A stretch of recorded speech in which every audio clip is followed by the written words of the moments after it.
Daily Blast Live. We're talking about what you're talking about. You all ready for this? Mm-hmm. Dun, dun, dun, dun, dun. This is a sham. No. Nope. Y'all, just stop. Get real. Welcome to DBL. We're so grateful you're joining us. All right, we're going to start talking like we do, the three of us, really off camera, to be honest. This is what we talk about, life topics, philosophy, and this is cancel culture canceled. I think it's something we would just chat about. That's what one Fox News anchor is now asking after Louis C.K. won a Grammy for Best Comedy Album on Sunday. So Louis was, quote, canceled and cut out of comedy over sexual misconduct, but has since come back to win this prestigious award. Now, a lot of folks were very upset by this. One person tweeted, "The Grammys are a great reminder that cancel culture doesn't exist and no white dude has ever been successfully canceled for anything terrible that they do." So we want to open the floor to you guys. We're going to open there to the panelists. What do you all think? Is the cancel culture pendulum, y'all know how I love my pendulum, swinging back the other way? And is this a good thing? Very deep conversation, but one I've been thinking all morning, what are they going to say? Well, I think that we've had this conversation before in terms of the idea of being, quote, canceled.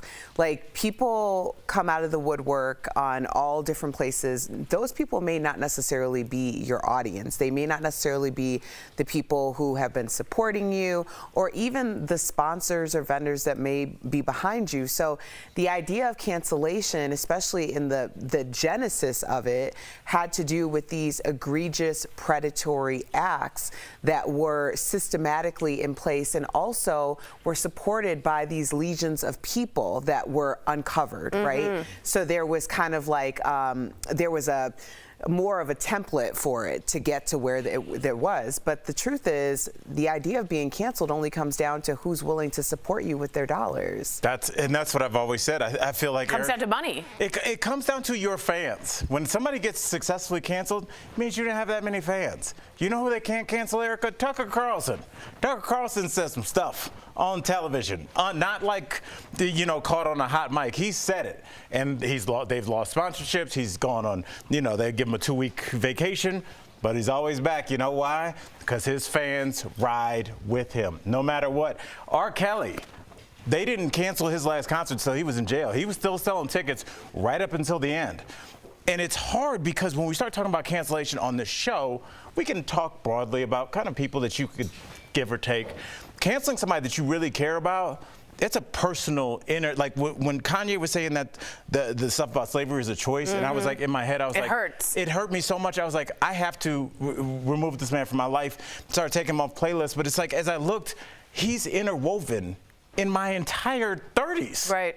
That's, so like, how do I do that? Well, let me ask you this. I get what you're saying about fans. If you have that base, you can rise up. But what about nominating, even nominating, let alone winning, a Grammy for it, right? Like, should that have been canceled? And I know Louis C.K. is a comic. Do you think he should have been up for that award? Well, we should say, and this is straight from Michael Dean, the Grammys has different code of conduct. You're absolutely right. They just go, do you meet the criteria for your art to be judged? Exactly. So they separate. You're absolutely right.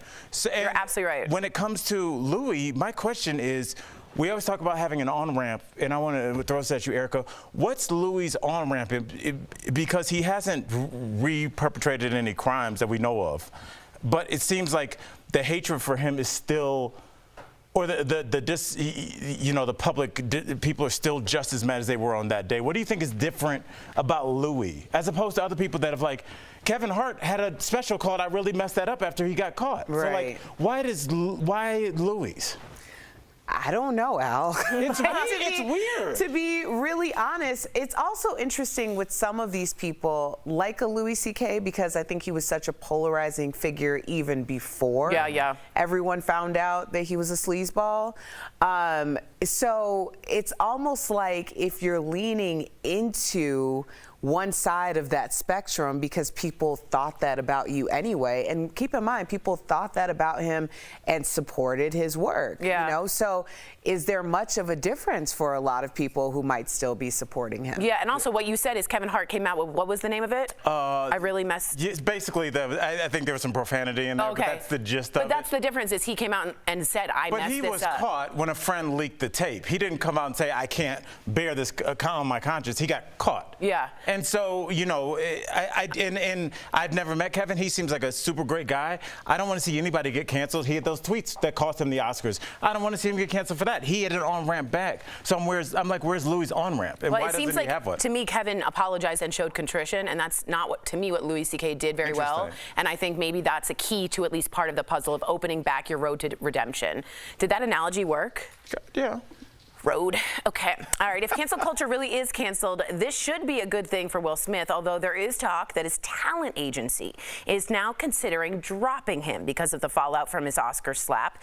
Meantime, Amy Schumer did a stand-up show in Vegas over the weekend. That's where the Grammys were. And she called what happened just a bleeping bummer. She then went on to reveal the Oscar jokes she says she wasn't allowed to say on TV, including this one, saying, quote, "Don't Look Up" is the name of a movie. More like Don't Look Down the Barrel of Alec Baldwin's Shotgun.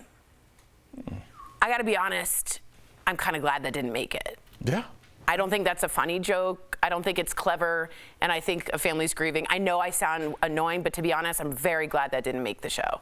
Well, one, I have to question the context or how she said it. Yeah. Because I think I want to know that. I want to at least hear that for myself. But also, were these really jokes that didn't make the Oscars, or was that just how she was playing it? Because to me, it seems like that's how she was playing it, and I could think of other comedians who kind of use that formula, and it works really well. Like, this is what I wasn't going to say, or this is what I couldn't say. Right, and then right, they say right. it, you Like, know? it's just kind of saying it like that. That's a great way to put it, Erica. And honestly, you know, I look at this and I think it illustrates what I've always said. And it's like, good jokes and bad jokes come from the same place. Totally. It's literally the same person making jokes about basically the same subject, was the Oscars. Some of them, we were talking pre-show about how great some of her jokes were. Totally. And we're doing one on the show about how bad it is. And it's the same person, basically the same topic, Hollywood. Some jokes hit and some don't. Right, but you know, that's the reason why context is so important to hear it. And obviously, Al, you know this, but I'm thinking, was it that it was a fault, like it was a purposeful thing to say, like, oh, this is what I couldn't say on the Oscars, to be like, yeah, don't say that. Yeah. You know, Yeah. type thing. Like, was the joke in the idea that she couldn't say it, even Part though of it. it wasn't even I see what- likely I a don't joke even that know was if up for couldn't discussion. say it is the right term. Probably didn't make the cut. Yeah. You know, for time constraints, or just like it didn't make the line for the best jokes we want to say. So a lot of people will do this after the Oscars are over. I've seen comics do this, or award shows. They'll go on and tell the jokes in a comedy club because those jokes are still relevant. They're still relevant Right. at the same time, yeah. Well, Amy Schumer, we still thought you were absolutely hilarious. And the ones that made it were funny as heck. Shooms. Shumi! I don't know her. Coming up on DBL, talk show queen Ricki Lake. Oh my Lord. She tells us all about her legendary career and her new documentary. Plus, Dr. Coley's here to talk about the latest medical headlines. When will it be time to get another booster shot? We get a boost from the doc coming up next.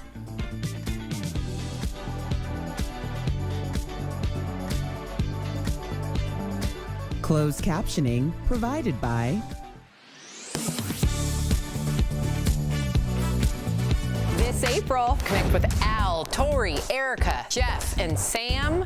Oh my gosh, I love it. Dynamic discussions. You pick and choose your That's not freedoms true. of speech. Can I finish? Passionate emotions. Let's start putting our money where our mouth Okay, is. but you- Get real. And bringing all the fun. In the words of Al Jackson, this is bananagrams. Real conversations are on DBL. I love this story. That's why you watch every show. DBL, all new every day. Hey guys, what's going on? So guess what, we're gonna do a preview. This is Jameson. How cool is he? Hello. He's an awesome producer, and I wanna get your opinion, so start writing in on the 4-day work week. A lot of places in Europe, in Nordic, in Sweden, in Finland, in the Scandinavian, they've gone to the 4-week work week. And a lot of companies here are testing it now. See if it's more productive for the Sweden. I like saying that. Yeah. For the people's productivity, it could actually make people work harder or smarter. So we'd love to get your take. It's an old school change, though. A lot of you out there are like GM. You know what I mean? Like you were in a good work week, 5 days a week, and that makes sense to you, and 4 days seems super lazy. So write us in so we can get your opinions. Also, do I look too matronly with my hair back? It's giving me a very pianist teacher. Oh no, love that's it. not what I wanted. I think that's right. And then Tori. Spanish. He said piano, not Very Spanish. taskmaster. Oh, God, I gotta take it down. We gotta take it down, Destiny. Should I make my hair person stylist crazy? I think it looks too much like I'm blaming you for You should be knitting the flag of a new trigonometry. School marm. Yeah. I'm gonna take it down. And then if we have time, we're going to be talking about plastic in our diets. Apparently, It's in our blood for the first time. Yeah, we're Microplastics. I know about we're this. consuming a credit card Your worth what? of plastic a every year. week. Yeah. Yeah. So if we have time, but I that's thought the you were going last. to say every year. No, every week. Did y'all hear that? Well, if you didn't, you got to stay tuned to DBL. Erica is half blind. She's going to figure this out, though. I know it. Are you okay? Do you need Q-tip? No, Is it the glue? yeah, it glued my bottom lip. She's like a surgeon. I got to run back to the booth.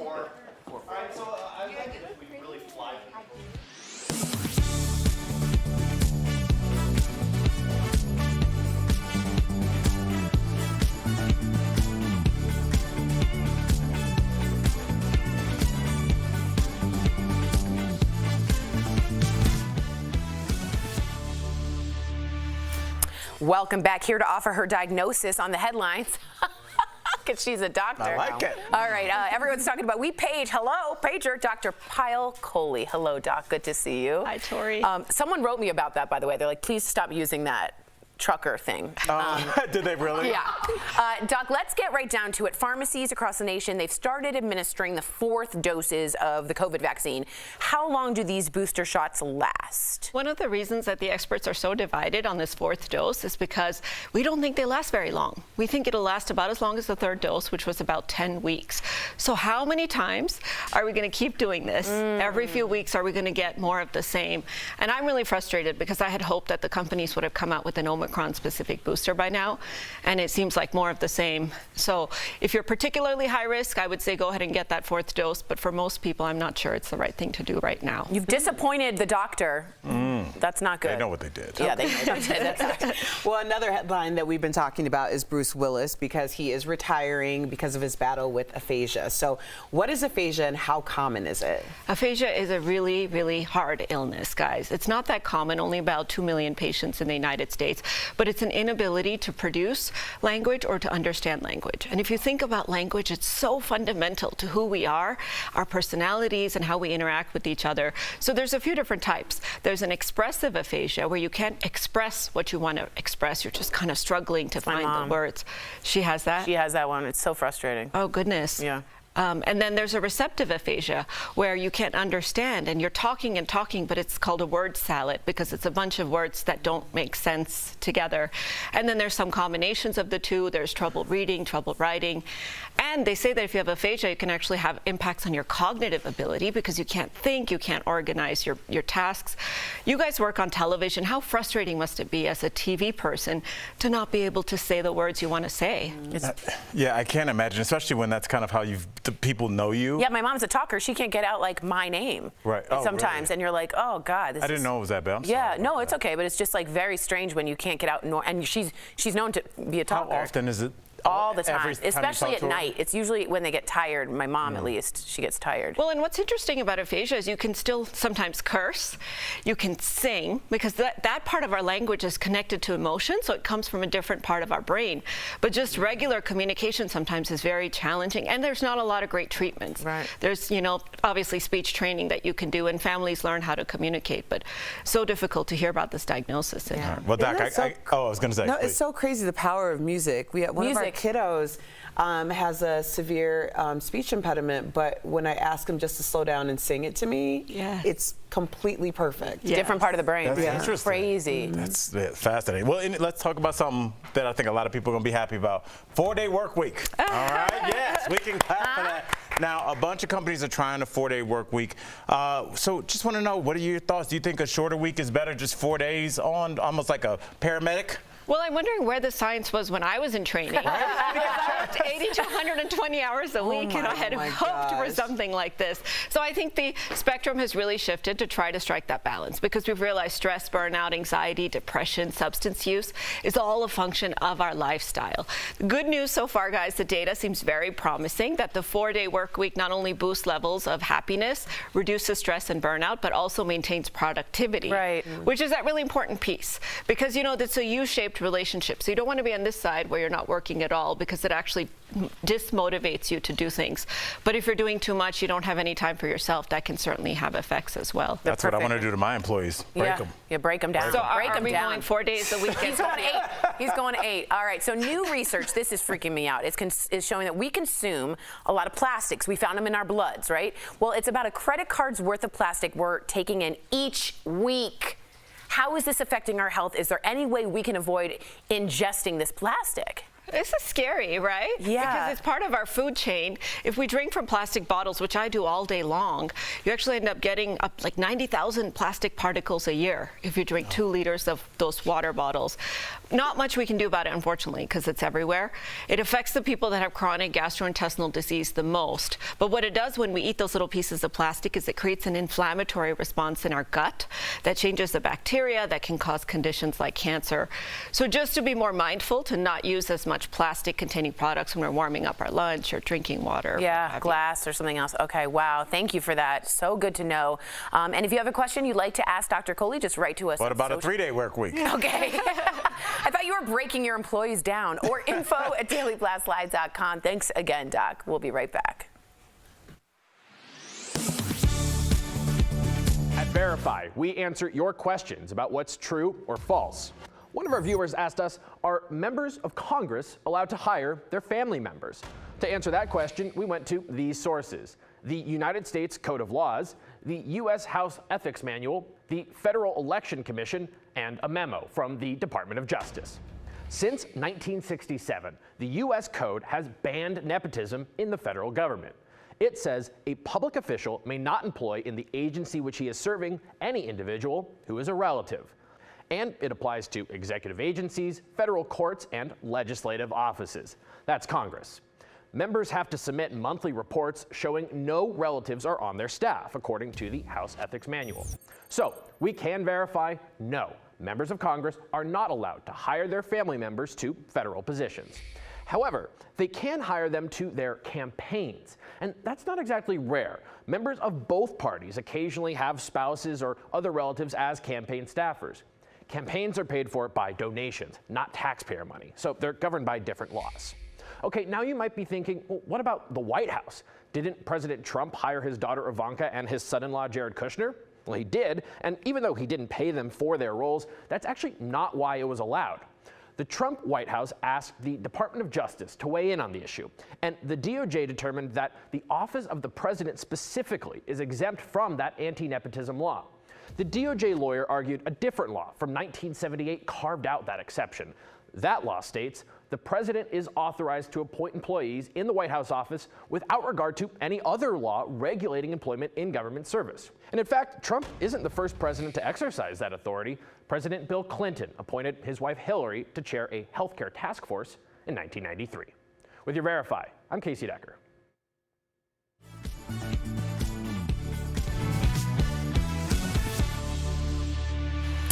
The truth is a hard pill to swallow, and our next guest sat down with us to talk about behind the scenes of the birth control industry, as well as her incredible on-air career. Check out our very fun interview with the Ricki Lake. Please welcome, big round of applause for Ricki. Yeah.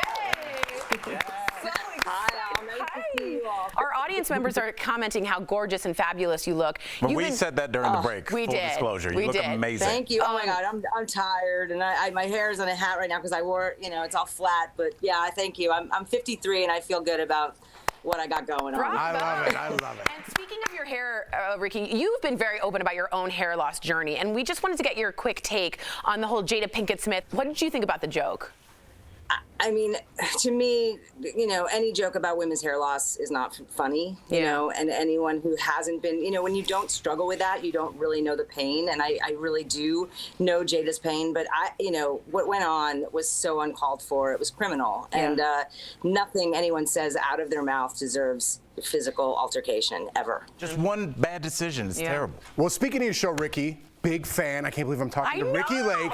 You debuted in 1993. You were the youngest person to ever host a talk show. Bravo. When you look back at that 1993 Ricky right there, what's going through your mind right now? Well, to me, I just remember they wanted me to look older. They wanted me to look as mature as possible. So they put me in those big shoulder pads and they poofed my hair. I mean, they wanted to see that like I could have a little credibility by making myself look older. But yeah, I was 23 when I did the pilot, which was, we're coming up on the 30-year anniversary of the pilot. It's hard to believe that show was on the air, for over 10 years. Like, what's the biggest difference that you see between yourself? Because it's hard to look back at yourself. Like, what's the biggest differences you see in you in those 10 years? Huge. I mean, I have evolved. It's funny that I had that platform at such a young age because I really didn't have a sense of who I was. I was pretty, fear-filled, and I'm much more open-minded now. I'm way, for example, I think about, I made a documentary a few years ago about cannabis called Weed the People, where it focused on medicinal cannabis and children's cancer. Back then, I was a disciple of Nancy Reagan. I was like the just say no girl. I was super closed-minded and fear-filled about psychedelics and all things like that, and I've changed the course of my thinking in these later years. Bravo. I was going to say they evolved. I think the whole world's evolved on that, hopefully. Now, you are the EP, bravo, first of all, executive producer of the documentary The Business of Birth Control. And my experience from my mom when I talk about birth control for her in the 60s is that it pushed the feminist movement so far forward because women could finally have sex on their choice for pleasure, right? So to me, as a feminist, I am so proud of the history of the pill, but I'm so interested. What was your own experience with the pill like? Well, for me, I was on it for more than 2 decades. And for me, I now look back on my hair loss as being a huge contributing side effect to being on the pill and going off the pill. I didn't have a lot of issues with my mental state, but so many women do.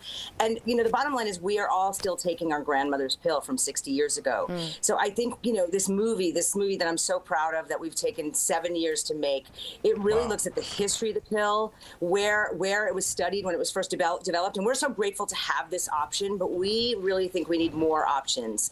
Women suffer with, terrible side effects that they don't even know are contributed to the pill because they don't have that time with their care provider to know what the pros and cons are with all of these medications. I'm a father of a 15-year-old daughter, so I need to know, along with the audience, like, what is the best way to protect these young women's lives? Like, just learning about this kind of stuff, and myself, because I want to be fluent when I speak with her about this. Yeah, I think for us, we talk about, fertility awareness method, non-hormonal options that are out there. There's a whole movement with young women that don't want to be on an endocrine disruptor. They want true body autonomy. They want to understand their cycle. And there's this whole wave of young people that are learning through technology, through the apps. There's the Clue app and lots of different ways in which you could track your cycle, learn how your body works, when in fact you're fertile. And I think, when you're not relying on a big pharmaceutical, that can be super empowering for young people. We need more options. We need more, right? Thank you. There's that male pill, that male birth control pill coming down the pike, and I'm really, I'm cautiously optimistic. I really don't know whether men would take a pill like we've had to for forever. But I like to think, that it should maybe rely on the men somewhat, and that since they're the ones that can get people pregnant every day, all day, and we can only get pregnant a few days out of the month. Amen. Thank you so much. What a pleasure, Ricky. So Thank good. you. Congratulations on your thank you. documentary, Your Marriage Mazel. That will help so many. DBL Nation, you can pre-order The Business of Birth Control now. And if you're a father and don't know a lot, or a mother, this could be so educational for you. It'll be available on digital platforms starting April 8th. Ricky, such an honor. Really, we're all huge fans. Thank you. Thank you so much for having me. Absolutely. We'll be right back. Thanks, Ricky. Promotional consideration is brought to you by... Last week, the FDA approved a second COVID booster for adults over 50, the initial 2-dose COVID vaccine, and now a second booster for older adults and people with compromised immune systems rolled out pretty quickly. That group is now on their 4th shot, while the youngest Americans haven't received their first shot yet. So now some parents are wondering what's taking so long. Viewer Ann Haven wanted me to look into it. She said, my 2 children, ages 6 and 11, got the COVID shot months ago, like in December. We're still waiting for my 4-year-old to get vaccinated. Shouldn't the vaccine for kids under 5 be out already? Is there a holdup? Well, let's verify. Our sources, Dr. Christopher Ohl with Atrium Health, Wake Forest Baptist, and Dr. Janet Woodcock, the FDA's acting commissioner. We'll start with the FDA and the 4,500 children as young as 6 months that are enrolled in Pfizer's COVID vaccine study. The initial data shows the children were either given a placebo or 2 doses lower than 3 micrograms. The children in the study who had the 2 doses tolerated them, and Pfizer planned to seek emergency use authorization in February. But Pfizer decided to push that back until they received the full data after 3 doses. That data is expected this month. Now, Dr. Woodcock is the FDA's acting commissioner and confirmed it was Pfizer's decision to wait for the full results of the 3-dose study, which should be available by April. Dr. Ohl explained why waiting for all the data is so important. The antibodies that were developed, instead of going up to here, went up to here. And so the antibody response to the 2-shot series in the youngest kids wasn't as high as what we would have hoped as it was for the older kids. So we can verify, yes, originally Pfizer planned to seek emergency use authorization in February. And yes, there is a delay in the vaccine for the nation's youngest Americans. That delay could end any day now, since the data from the 3rd dose is set to be collected this month. President Joe Biden unveiled his budget proposal earlier this week. Shortly afterwards, he posted this tweet, quote, "This year, my administration is on track to cut the deficit by more than $1.3 trillion. That would be the largest one-year reduction in the deficit in U.S. history." So let's verify. Would a $1.3 trillion reduction in the deficit be the largest single-year reduction ever? We looked at data from the Federal Reserve and the Congressional Budget Office. Both agencies track every year how much the federal government takes in and how much it spends. The difference between those numbers comes out either as a surplus or, more commonly, a deficit. The Fed has numbers going back to 1901, the CBO to 1962.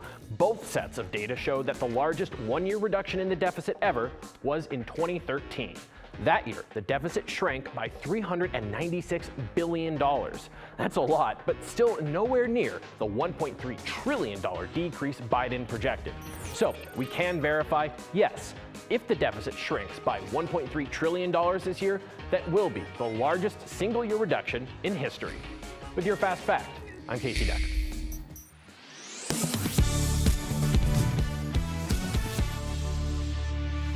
Welcome back. Many Americans have gained weight during the pandemic. I didn't know I'd be attacked like that.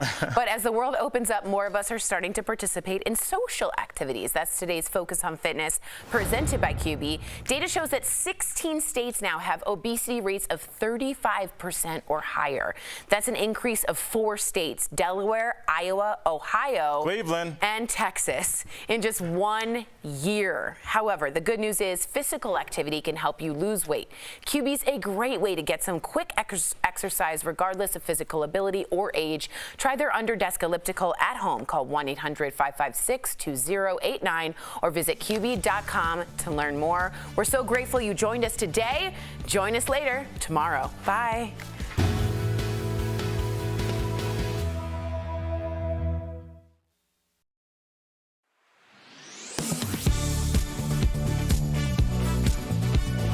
For Russia to be kicked out of the United Nations amid the country's ongoing attacks on Ukraine. But is that possible? Let's verify. Our sources are the United Nations Charter, the United Nations, Richard Gowan, UN Director of the International Crisis Group, and Andrew MacLeod, visiting professor in the Department of War Studies at King's College London. First, I'll explain if it's possible for any country to be expelled from the UN, and then I'll get into the specifics about Russia, because there is a big caveat. Article 6 of the United Nations Charter allows for the expulsion of a member country. It says that if a member has persistently violated the principles of the UN Charter, the General Assembly can expel them upon recommendation by the UN Security Council and approval by 2/3 of the General Assembly.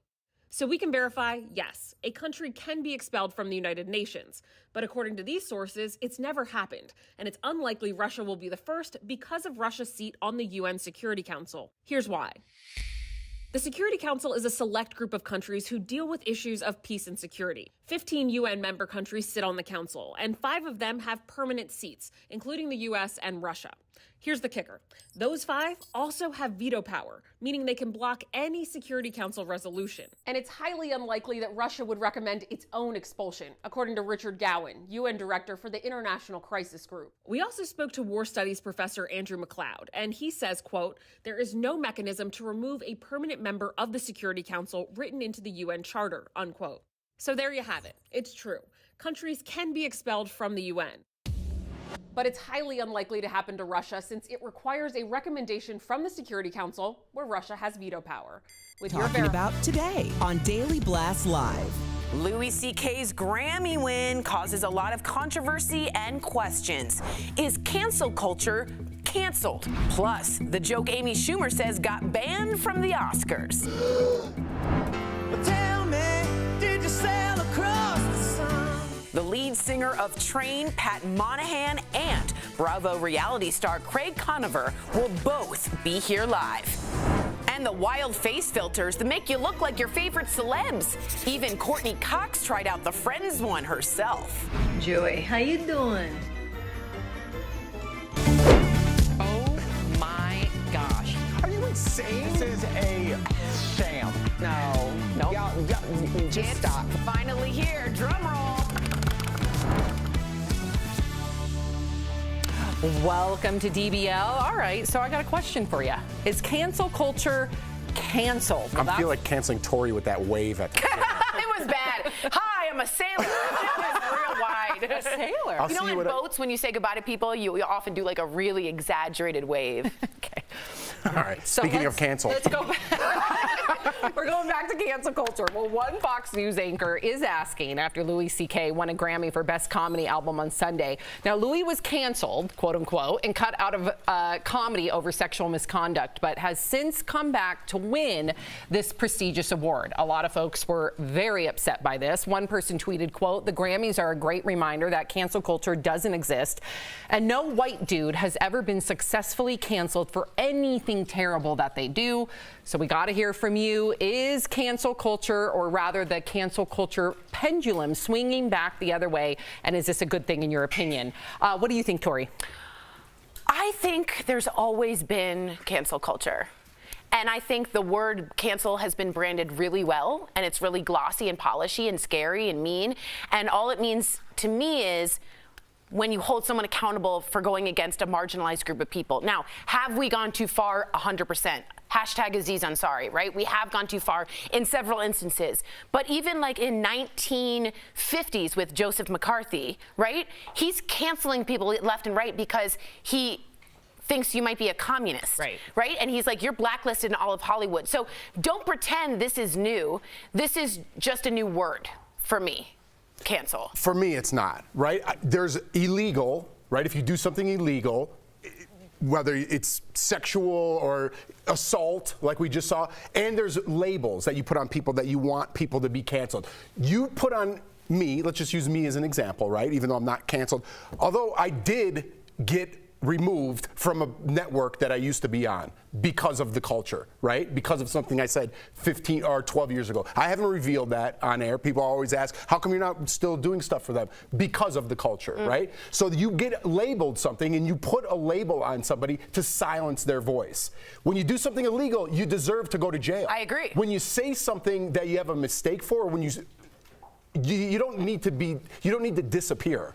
Okay, that's where we're at, and that's where I don't agree with cancel culture in today's day and age, because you're using it as a tool to silence my voice. If I have an opinion about something, you want me silenced and I have to drive Uber to support my family for an opinion, but 1 week ago, Will Smith assaulted somebody on stage, and we're saying, what's the road for him to come back? He assaulted somebody. An assault is less valued as a community than a verbal. I don't know. I'm just so confused about the whole thing. And when you say people need to be accountable and held accountable, by what means? By what means? By the culture, to be honest. Society has changed. So if you say something, Tori, and all of a sudden I call you a racist because of something, one word that came out of your mouth one time on television, is that fair? Why do you think cancel culture applies to you so specifically? When I talk about I'm using myself as an example. Do you want me to use Chris Harrison? No. Do you want me to use Mike Richards? Do you want me to use Aziz Ansari? No. I think here's the problem too with the idea of cancel culture is it's so subjective. You know, like what it's everybody else's lens, people right. think that it's like, oh, you've been canceled and you don't get to work again. Like, I understand that you're using yourself as an example, but you're sitting here working. You know, like that says something. What I'm saying is when you are talking about it subjectively, then there's this formula, if you will. Like there's the idea of, does anybody care? Because that's really important. It's the idea of, is this really a cancellation, or are you at a point in your career where something would have changed anyway because the culture has changed? It also has to do with what your impact is. And that impact could be your impact digitally, it could be your impact monetarily, it could be whatever your social impact and currency is. But, okay, Tori, if you say it's accountable culture, which, yes, Harvey Weinstein, great example. But then why is someone like Marilyn Manson, if you've seen Phoenix Rising on HBO and the allegations that Evan Rachel Wood, horrific torture allegations that she brings against him, he just won a Grammy. Right. No big deal. And so did Louis C.K. Oops, there goes my green tea. Louis C.K. too, but to that point, the Grammys don't have a code of conduct like the Oscars do. But who gets canceled? It shouldn't be a code of conduct. It should be society. But some people get canceled, some people don't. Right. But and who's to I mean, say? it goes back to the fact that it is subjective because people can say that they've been canceled, but really it was just the end of this era. Or it could mean that there's just another, like people, I just think people use cancel as to say that it's the end of the road for people. And as we can see by all of these examples, it's not necessarily if your social currency is still there.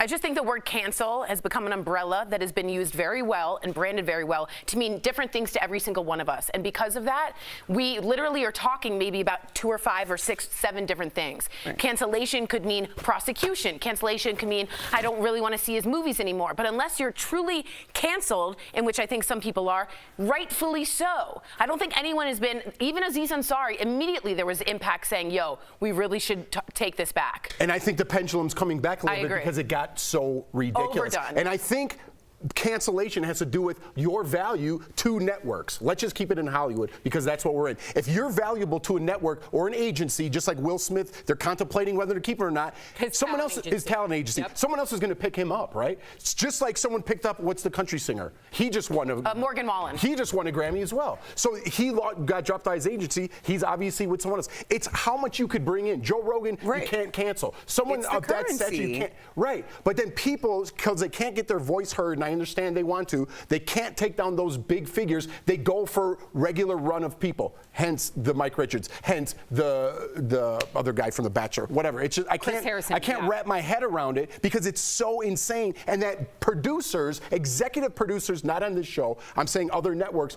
are abiding by what social media says when it's not even a real place, but they're running their network that way. It baffles me and blows my mind. That's why I'm so taken back. That's why I'm so passionate. You don't like the fact, and I agree with you here, you don't like the fact that the Aziz Ansari's gets, or even the Chris Harrisons, if you want to say, get put in the same category as Harvey Weinstein. But that's because cancellation has been used to highlight everything. That's not fair. Be more distinct with your words about cancellation, and that will go away. But what's the road for redemption? We got to go. What's the road? You pay your sentence. I'm kicked off one network. Is it done now, or do I have to apologize the rest of my life? Does Will Smith, every time he goes up for an award, have to be like, hey, I'm sorry about 2022? When does it end? Well, when does it start? Talk about it during our our break, go to our YouTube. We're going to continue the conversation. Coming up on DBL, Selena Gomez, maybe one of the most followed people on social media, but find out how she's managed to stay off the internet, you guys, for years. I think that's the answer.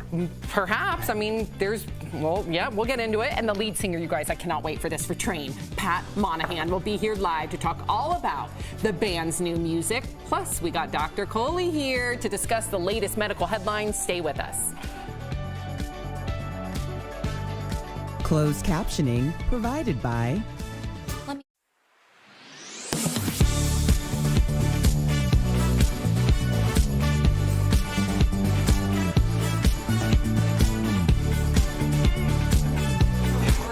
All right, so obviously cancel culture, I get heated a little bit, but it's good to talk about.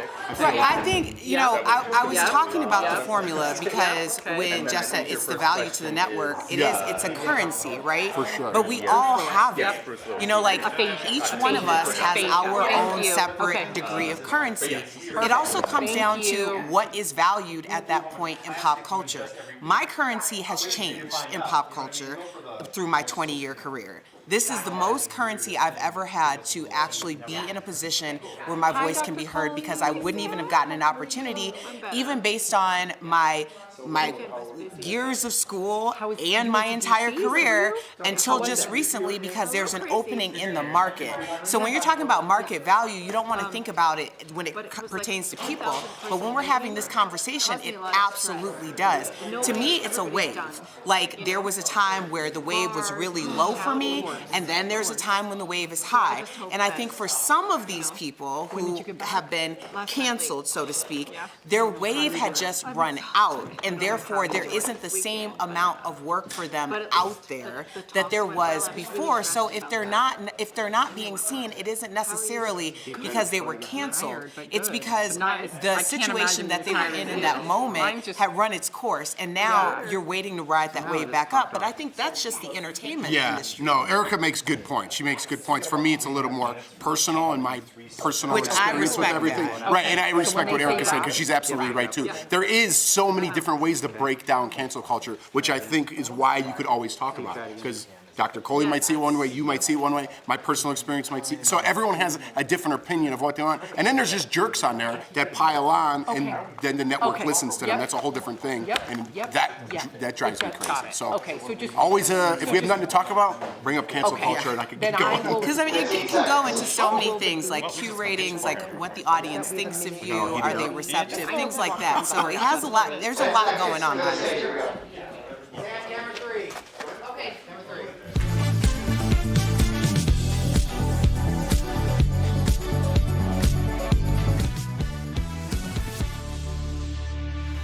Welcome back. Here to offer her diagnosis on the headlines everyone's talking about. We paged our medical expert, Dr. Pia Coley. Hi, guys. We missed you. Okay, so really important. A lot of people are still worried about Bruce Willis.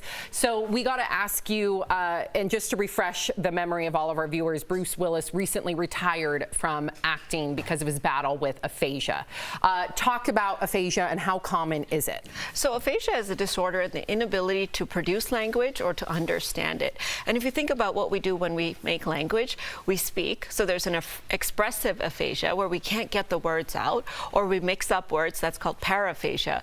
And then there's a receptive aphasia where you can't understand what somebody is saying, and you're talking, but they can't understand you. So it's word salad. So it's a bunch of words strung together that don't make any sense.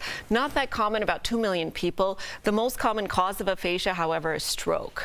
Wow. Yeah, it can also happen after brain injury, after infection, as you get older with some degenerative conditions. But I can only imagine as an actor how difficult it must be, because the way you talk, what you say, how you say it defines who you are as an actor. Heartbreaking.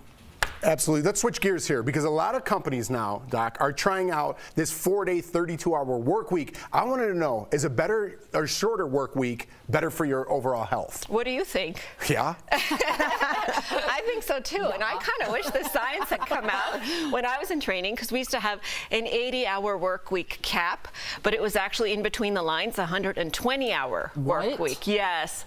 So I still have a record from residency of all the weeks I put in 110, 120. We would have a competition competition on who worked the most hours. Ooh, child. And that's just not good for you guys, because we know there's a U-shaped relationship when it comes to work. So if we do too little, it's not good for us, because we sit, we gain weight, we become disincentivized. Right. But if we do too much, we burn out, we have high levels of stress. So really good data coming out of Europe that the 4-day work week not only makes you happier, less stressed, less depressed, but it also maintains your productivity. Wow. So I propose that we talk to the producers of DBL and think about that here. I say we start with Super Bowl Monday off. What? Super Bowl Monday. Okay, he's been pushing that He's been for doing a long that, time. It's for my mental health. It's not for any other reason. I don't know. How about if the Packers were in it? Who don't have mics on can chime in at this point. That was my boss, y'all. Okay, so new research is showing that we consume about a credit card worth of plastic each week. So how is this affecting our health, and is there any way that we can avoid ingesting plastic? Isn't that crazy? I mean, That's you think crazy. about it. Yeah, in all the food packaging, plastic bottles, but guess what? Even tap water is full of little microplastic particles. And unfortunately, there's not much we can do to avoid it. I think we need to have change on a bigger level in order to avoid it, the way that we process things, live greener, as we all try to do. But I think the problem is that what it can do when you ingest little pieces of plastic is it creates an inflammatory response in your gut. It can change the bacteria in your gut, and it can cause inflammation linked to diabetes, to heart disease, to liver disease, and to cancer. Wow. So I personally try really hard. Effect. That's yeah, concerning. I put everything in glass. And it's hard because it's heavy, your water bottle gets heavy, but just try as much as you can to use glass as much as you can instead of those plastic. Even that BPA, free for the kids, right? Yeah. Yeah, I mean, I think about my nephew all the time when I'm warming stuff up for him or giving him warm milk or something in a cup. It's scary. Yeah. All right, thank you so much, Dr. Coley. And if you guys have a question you'd like to have answered by Dr. Coley, write to us on social media or at info@dailybosslive.com. Coming up on DBL, you guys, we got Pat Monahan from Trip. Oh, yeah. He will be here live. There he is. We're going to talk with him coming up next.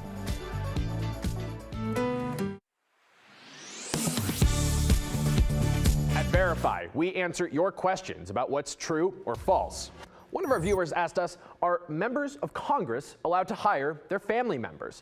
To answer that question, we went to these sources: the United States Code of Laws, the U.S. House Ethics Manual, the Federal Election Commission, and a memo from the Department of Justice. Since 1967, the U.S. Code has banned nepotism in the federal government. It says a public official may not employ in the agency which he is serving any individual who is a relative. And it applies to executive agencies, federal courts, and legislative offices. That's Congress. Members have to submit monthly reports showing no relatives are on their staff, according to the House Ethics Manual. So we can verify, no, members of Congress are not allowed to hire their family members to federal positions. However, they can hire them to their campaigns, and that's not exactly rare. Members of both parties occasionally have spouses or other relatives as campaign staffers. Campaigns are paid for by donations, not taxpayer money, so they're governed by different laws. Okay, now you might be thinking, well, what about the White House? Didn't President Trump hire his daughter Ivanka and his son-in-law Jared Kushner? Well, he did, and even though he didn't pay them for their roles, that's actually not why it was allowed. The Trump White House asked the Department of Justice to weigh in on the issue, and the DOJ determined that the office of the president specifically is exempt from that anti-nepotism law. The DOJ lawyer argued a different law from 1978 carved out that exception. That law states the president is authorized to appoint employees in the White House office without regard to any other law regulating employment in government service. And in fact, Trump isn't the first president to exercise that authority. President Bill Clinton appointed his wife Hillary to chair a healthcare task force in 1993. With your Verify, I'm Casey Decker.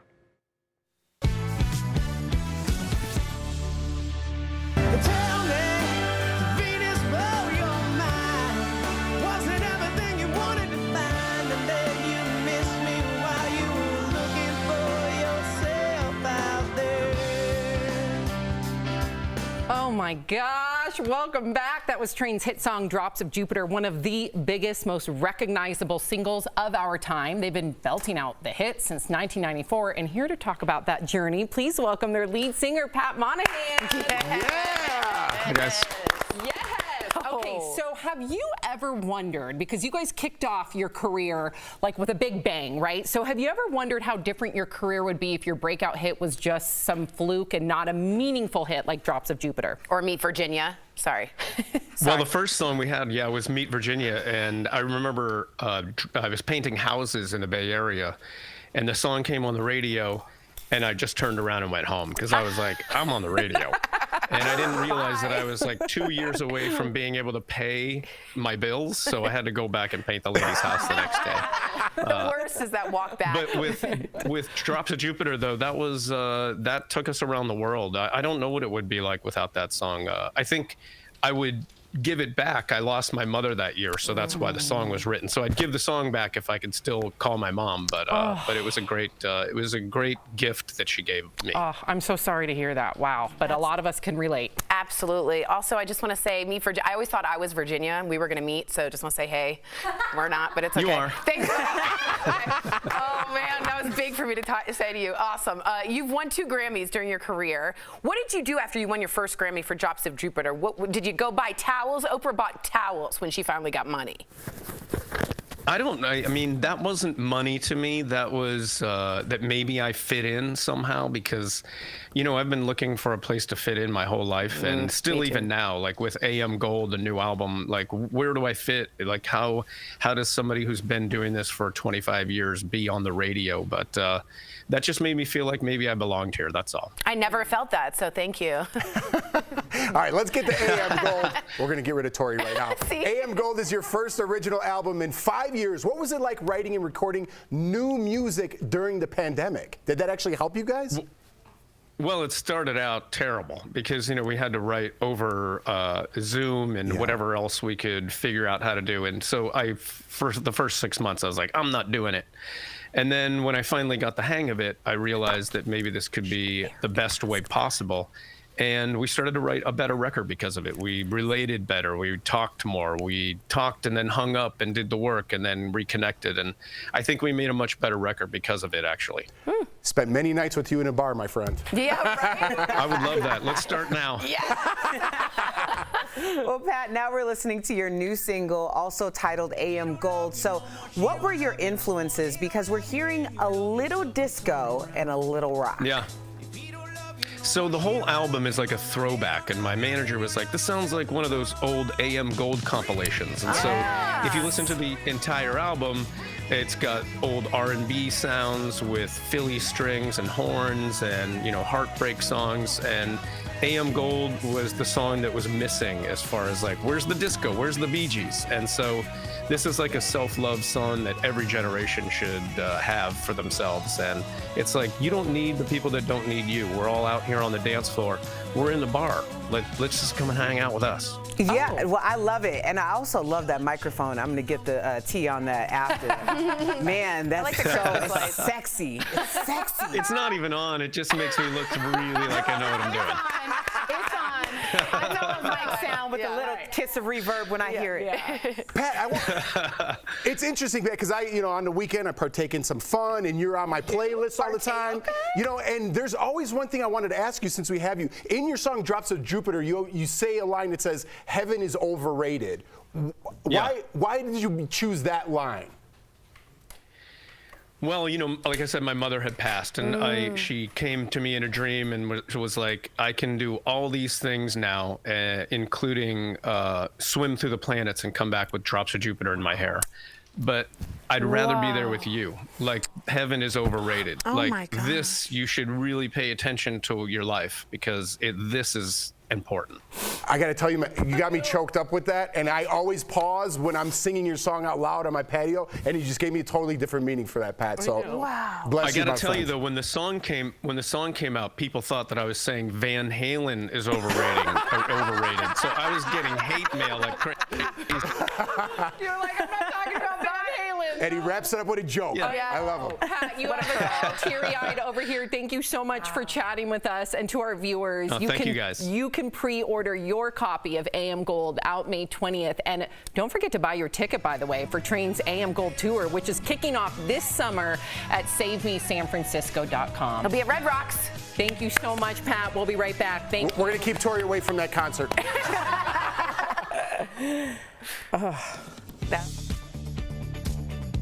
Promotional consideration is brought to you by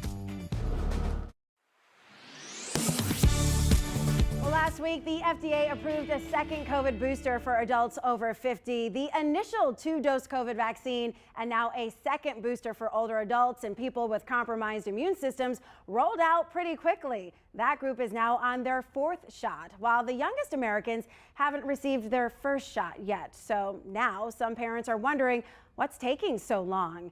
Viewer Ann Haven wanted me to look into it. She said, my 2 children, ages 6 and 11, got the COVID shot months ago, like in December. We're still waiting for my 4-year-old to get vaccinated. Shouldn't the vaccine for kids under 5 be out already? Is there a holdup? Well, let's verify. Our sources, Dr. Christopher Ohl with Atrium Health, Wake Forest Baptist, and Dr. Janet Woodcock, the FDA's acting commissioner. We'll start with the FDA and the 4,500 children as young as 6 months that are enrolled in Pfizer's COVID vaccine study. The initial data shows the children were either given a placebo or 2 doses lower than 3 micrograms. The children in the study who had the 2 doses tolerated them, and Pfizer planned to seek emergency use authorization in February. But Pfizer decided to push that back until they received the full data after 3 doses. That data is expected this month. Now, Dr. Woodcock is the FDA's acting commissioner and confirmed it was Pfizer's decision to wait for the full results of the 3-dose study, which should be available by April. Dr. Ohl explained why waiting for all the data is so important. The antibodies that were developed, instead of going up to here, went up to here. And so the antibody response to the 2-shot series in the youngest kids wasn't as high as what we would have hoped as it was for the older kids. So we can verify, yes, originally Pfizer planned to seek emergency use authorization in February. And yes, there is a delay in the vaccine for the nation's youngest Americans. That delay could end any day now, since the data from the 3rd dose is set to be collected this month. President Joe Biden unveiled his budget proposal earlier this week. Shortly afterwards, he posted this tweet, quote, "This year, my administration is on track to cut the deficit by more than $1.3 trillion. That would be the largest one-year reduction in the deficit in U.S. history." So let's verify. Would a $1.3 trillion reduction in the deficit be the largest single-year reduction ever? We looked at data from the Federal Reserve and the Congressional Budget Office. Both agencies track every year how much the federal government takes in and how much it spends. The difference between those numbers comes out either as a surplus or, more commonly, a deficit. The Fed has numbers going back to 1901, the CBO to 1962. Both sets of data show that the largest one-year reduction in the deficit ever was in 2013. That year, the deficit shrank by $396 billion. That's a lot, but still nowhere near the $1.3 trillion decrease Biden projected. So we can verify, yes, if the deficit shrinks by $1.3 trillion this year, that will be the largest single-year reduction in history. With your Fast Fact, I'm Casey Decker.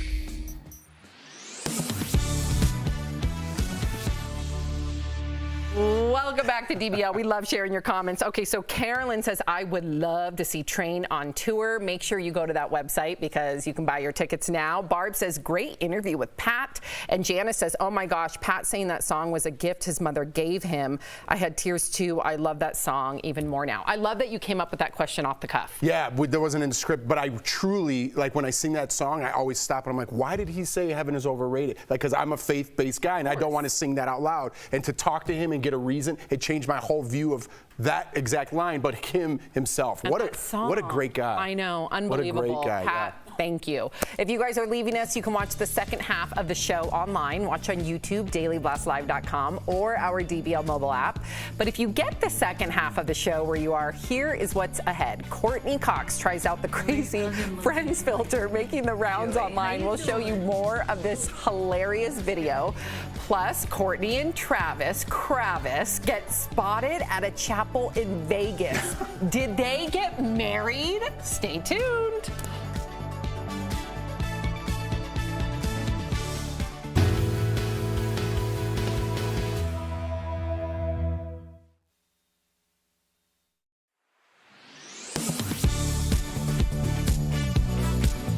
People are calling for Russia to be kicked out of the United Nations amid the country's ongoing attacks on Ukraine.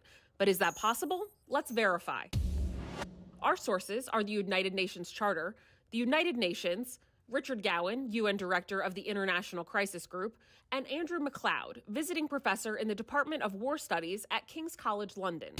First, I'll explain if it's possible for any country to be expelled from the UN, and then I'll get into the specifics about Russia, because there is a big caveat. Article 6 of the United Nations Charter allows for the expulsion of a member country. It says that if a member has persistently violated the principles of the UN Charter, the General Assembly can expel them upon recommendation by the UN Security Council and approval by 2/3 of the General Assembly. So we can verify, yes, a country can be expelled from the United Nations. But according to these sources, it's never happened. And it's unlikely Russia will be the first because of Russia's seat on the UN Security Council. Here's why. The Security Council is a select group of countries who deal with issues of peace and security. 15 UN member countries sit on the council, and 5 of them have permanent seats, including the US and Russia. Here's the kicker.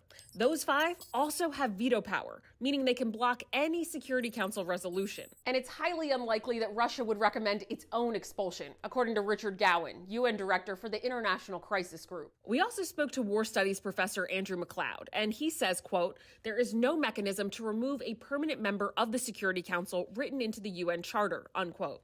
So there you have it. It's true. Countries can be expelled from the UN. But it's highly unlikely to happen to Russia since it requires a recommendation from the Security Council where Russia has veto power. With your Verify, I'm Ariante Till.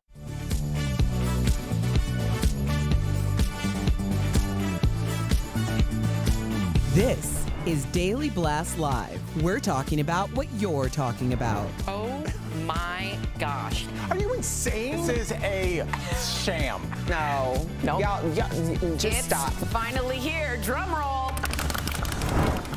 I don't think you can bring signal. I'm in a bad mood. What? Hey, everyone. I know we're on the air. We're having a side conversation. Welcome to DBL. I was looking for a ride. Don't worry, we can arrange We'll that. talk about it when we're not on air. Yeah. Okay. All right. All right. Okay. Is Kourtney Kardashian a married woman? Really? According to Team Z, she and Travis Barker tied the knot in Vegas early Monday morning. The couple who looked cozy on the Grammys red carpet, that was on Sunday, went to a wedding chapel shortly after and got married by an Elvis impersonator. Very fitting.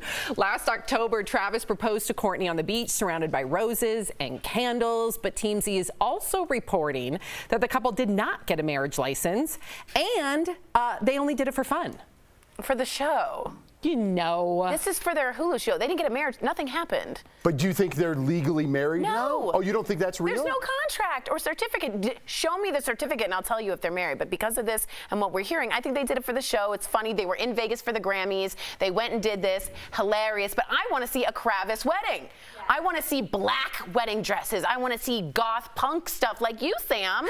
Bats, maybe. Bats. We need some pre-dripped candles. From your company, Byron yes, & Co. They already have a really cool candle of ours with like a Kourtney and Travis like lock that they made, that Mark made them. So fingers crossed. Wow. But I want to ask you guys this because Team Z is reporting that Kourtney and Travis did not get a prenup, maybe because to Tori's point that it wasn't a real wedding. But everything okay? It was a bad shot at me. But really quickly, who do you think is worth more money? I'm just because a lot of people on social media are saying they should have gotten a prenup. Who do you think is worth more money? Did Travis have to give away a lot of his money? Not give away, but did he have to divvy up that money from his first marriage with Shannon Mogler? Shayna Mogler? Yeah, Shayna Mogler. Shayna. But I'm wondering if he had to give some away, if Shannon? that contributes to the total amount. I don't know. And that total amount, wherever we got that, probably isn't that accurate. Kourtney is my first thought. Hey, Erica. I would assume a Kardashian. Well, Travis is worth $50 million. Kourtney's worth 65. Yeah. According to whom? Right. I don't know. I don't look at Right Erica. here. Well, no, because we got to this earlier. I was shocked Celebrity to find net out worth. how much I was worth on the internet. We looked it up. I really was. What? We looked up how much each of we were worth on that shocked. website. Whoa. Yes. Is it real? No. Oh. I'm literally having a case of the Mondays and it's Tuesday. Okay. Selena Gomez has not been on the internet. Are you guys ready for this? For more than 4 years. Selena told GMA that even though she has 310 million followers on Instagram, she doesn't use the app herself. She doesn't know the logins to any of her social media accounts, and she's happier because of it. Watch. It has changed my life completely. I am happier. I am more present. I connect more with people. It makes me feel normal.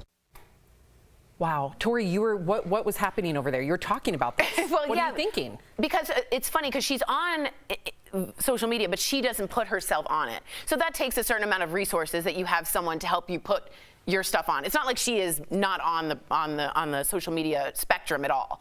But man, of course you'd be happier. Of course you'd be happier. In no way, shape, or form are you comparing yourself 24/7. That's and also thinking, what's the trend? What's the next thing? It's emptiness that you're reaching for. It's just air. It's just air. So if you didn't have to be on social media, would you be off of it? I think because I have a lot of anxiety, and I think I know from the research and talking to y'all that it significantly increases your happiness level. And if I can stabilize that even 10%, I'll do it. I would 1,000% be off of social media if it wasn't the business that I'm in, right? You kind of need to maintain some of that. When I go on there, which is very rare, it's to promote something, or I do very rarely get back to people. But it just goes to show you another reason to people at home to pull back the curtain. You think you're talking to your favorite celebrity. You're talking to your favorite celebrity's assistant. You're not talking to them. You have no relationship with them. You're not getting through to them. You're not making a point to them. It's not a real world. Empty. And somehow it's become the center of our universe. And it's not real. It's not real. And more celebrities, I think, are going to be coming out talking about this, or how they're getting rid of their social media or their mental health from using social media. This is just going to be a trend that progresses, I think, as we move on. Before you chime in, Erica, I just want to comment on the mental health. You know, in 2020, she also opened up that she was diagnosed with bipolar disorder. And for her, even though she's been off it for 4.5 years, leading up to that, because she's been dealing with mental health issues her entire life, this has saved her mental health, of course, with treatment as well. What do you think, Erica?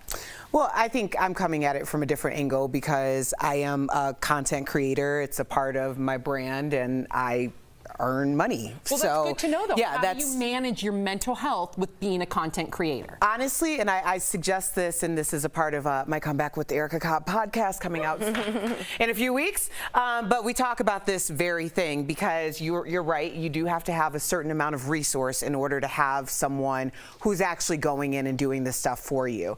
However, if you have someone who's going in and doing some of this stuff for you, then there's some resource there. However, for the average person, especially for parents, I would strongly suggest, and there was a while, like 1.2 seconds, that I had my sister go into my accounts and just delete anything that was overly, not that they were disagreeing with me, disagreeing is fine, but when they're abusive, aggressive, things that other people are gonna read and be offended by on my page, I never see that. That's why I'm like, I'm not kidding, y'all. I don't see that. My sister couldn't do it because she's like Solange in an elevator, okay?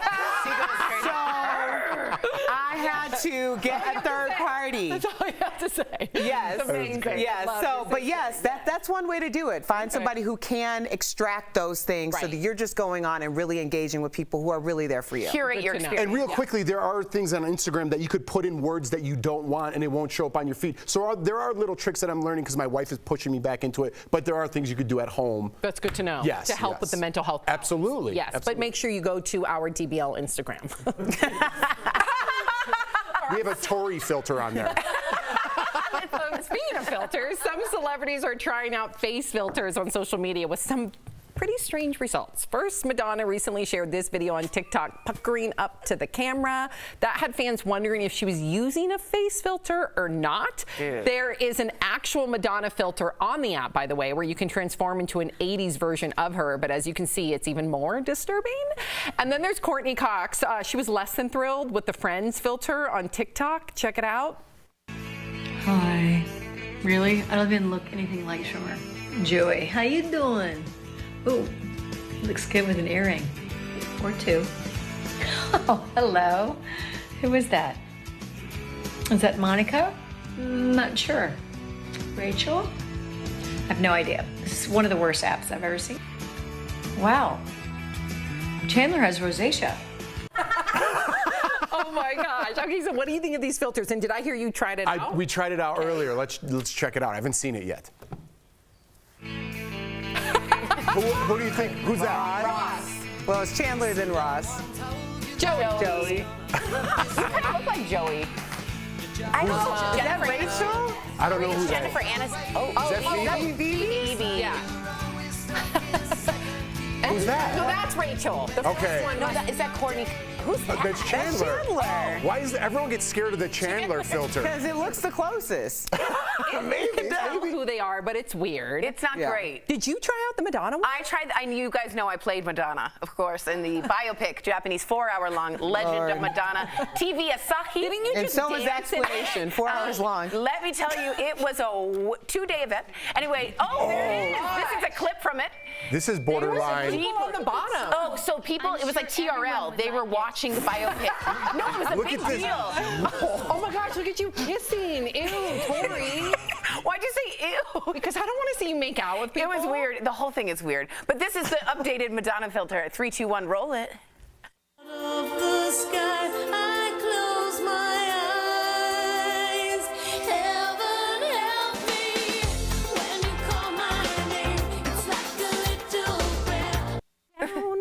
Yeah, so that was Madonna. Not too bad. But So you could have just done that for that Japanese biopic. I mean, just it would have showed up gone with the filter. Gone viral. It would have gone Who viral. would have assaulted that DJ? He had consent. I had consent. What do you guys think about filters in general? Because those are very extreme, but a lot of people will put on, and I've even tinkered with it, like some of these filters that make you look so flawless. I know. And then you go without the filter, and then it makes you feel sad. I think it's a terrible. That makes me sad for our youth. I think it's a terrible, terrible idea. I do. I don't understand. What's the positive of that? Give me one positive of looking fabulous as a fake digital image. I'll give you the opposite. See, I really feel good when someone's like, you look better in person, so that's why I don't over-filter. Because you are a filter on Instagram. Yeah, that's not the true. Erica Cobb. shut up. You are. Stop it. Yes, Stop you it. are. Yes, you are. For real. Yeah, Erica Cobb doesn't need a filter. No, there's an Erica Cobb filter on there. Yeah. And it makes Y'all, you you know haters are like blowing me up right now. My sister's gonna have to go on my Instagram. take all those comments. Come on my Instagram too. Coming up on DBL, Bravo star Craig Conover will be here. Oh, there we go. There he is. We cannot wait to talk with him coming up next. Closed captioning provided by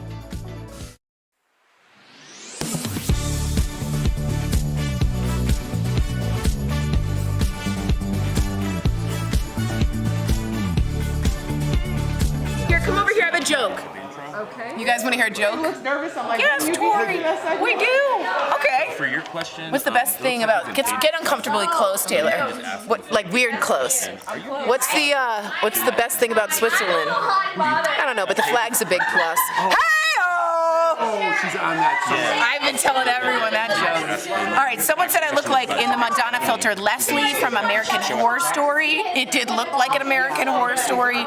The chin is so square, almost like Gaston from Beauty and the Beast. It was almost like Madonna in drag. It almost kind of looked like that, which was interesting. By the way, what's going on with Madonna? We all are a little bit worried. Too much work is being done. People are all over Twitter. They're talking about it. She did this weird zoom in. Maybe she was on some substances and enjoying her dinner, but I was worried. We were worried. Look at Anthony. Look how cute you look. Thank you, thank you. even if he's not. We're talking to Southern Charmer. No, Southern Charm star. Yep. So you have 2 questions. If we get to that last question, great. If you don't, Is there room for them to come back? I would love to see Stassi come back. Real quick, Yes. he does have some opinions on what he heard us talking about. She's going to write something in the prompt Oh, about great. that. And also, you're going to have to ask him, is he in his closet? Why? Yeah. Oh, great. That's my question. Oh, that is? So we'll just let. Never mind. Yeah. Oh, we're gonna keep Like, it. and Erica's like, Yeah, wait. I just added it. Sam, Yeah. can you put that away? Because I know he's big on, well, he was big on Instagram, Craig. So I'm a fan. I watch Southern Charm. My wife turned me on to it, so I know who Craig is. And him and his buddy Austin, if you guys watch the show, they do some goofy stuff on Like what? Instagram. Like get drunk and then just answer questions and stuff. Oh, really? Yeah, they're pretty goofy, yeah. Look at Kelly. Kelly's See, so, you guys look. get a shot of Kelly. She's very excited do for not Craig. get a shot of me. Very excited for Monsieur Conover. I wonder if it's French, almost like a Louisiana French All right, you gotta go. Just in case he sees me. All right, calm down.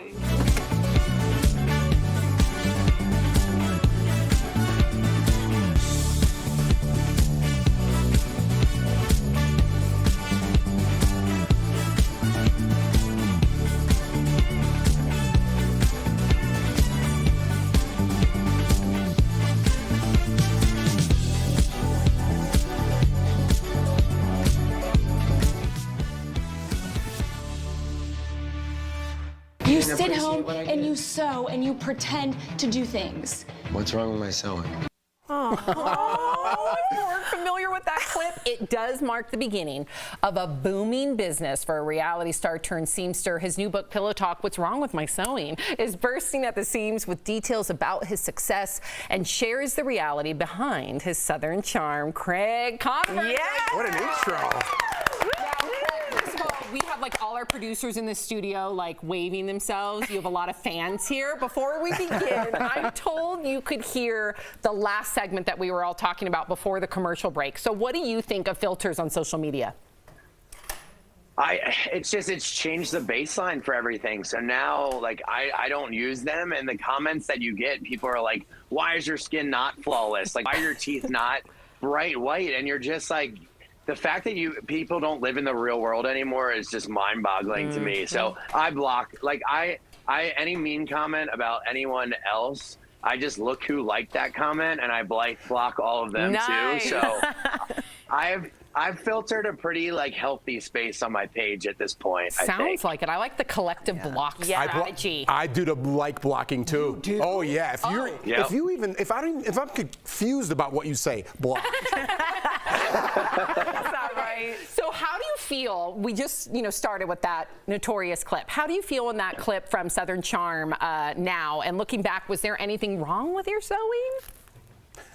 No, and there wasn't. And, I fortunately, even though everyone else in my life thought there was something wrong with it, that's what I talk about in the book is you're the only one that needs to believe in yourself. So I knew that I had something there, and everyone else thought I was crazy. But it's funny to look back to those years when, people really were angry at me for even thinking about stepping outside of being a lawyer. Wow. Good for you. First of all, I stepped out from being a lawyer too, and I'm a sewer. So I just want to say, needle up to you. I don't think that's a thing, but whatever. I just wanted to say it. I cross-stitch. If he could, he'd block you right now. I'm a cross-stitcher. I just want to say I'm so excited to talk to you because men really tend to shy away from sewing because of those stereotypes, right? So make the connection for me between sewing and being bullied in high school. So, I was fortunate that I still had home ec when I was in middle school. So we learned how to cook, we learned how to sew, and I really loved it. I wasn't really, I don't know why I was bullied, and you never really do. And I think that's where the shame came from being bullied is I wanted to protect my parents from it. But I mean, I don't know. Kids are just cruel, and really it comes from stuff that they deal with at home. But, I love to sew, and what has come from having this business is people come in the store all the time, young guys or even older guys, and they're like, look, I'm the one that taught my daughters how to sew. I just really don't talk about it outside of the house because, I don't know, hopefully we're just changing, that it's okay to step outside of those stereotypes because...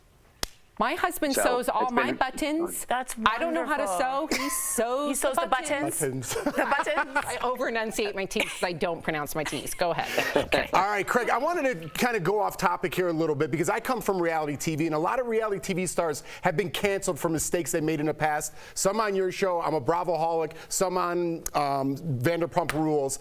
But we were talking earlier, and I don't need to get your take on Will Smith. We were talking about his comeback. Do you think there's a comeback for reality stars when they make some of these mistakes? Is there a comeback for them in your mind? And are you scared of your own show of saying something that might get you canceled? Yeah, I mean, I think there should be because what we're seeing right now is these shows are canceling too many people and now they don't have a show anymore. And I just think it's so silly that we, for some reason, forget that part of being human is that you mess up and then you grow from those mistakes. So especially in the ones from what people did years ago, I mean, you could be an outstanding citizen now with friends of every race, color, ethnicity, anything. And some how leaders still have the power to cancel people. And I just think it's wrong. I think if you sincerely apologize and you actually are sorry and willing to get better, that the bar there should be a little more strict, because after a while, we're not going to have anyone left on TV because no one's perfect. And that's just the way it is. Okay, Craig. I'm going to vote on that answer the next time you're on Watch What Happens Live. But,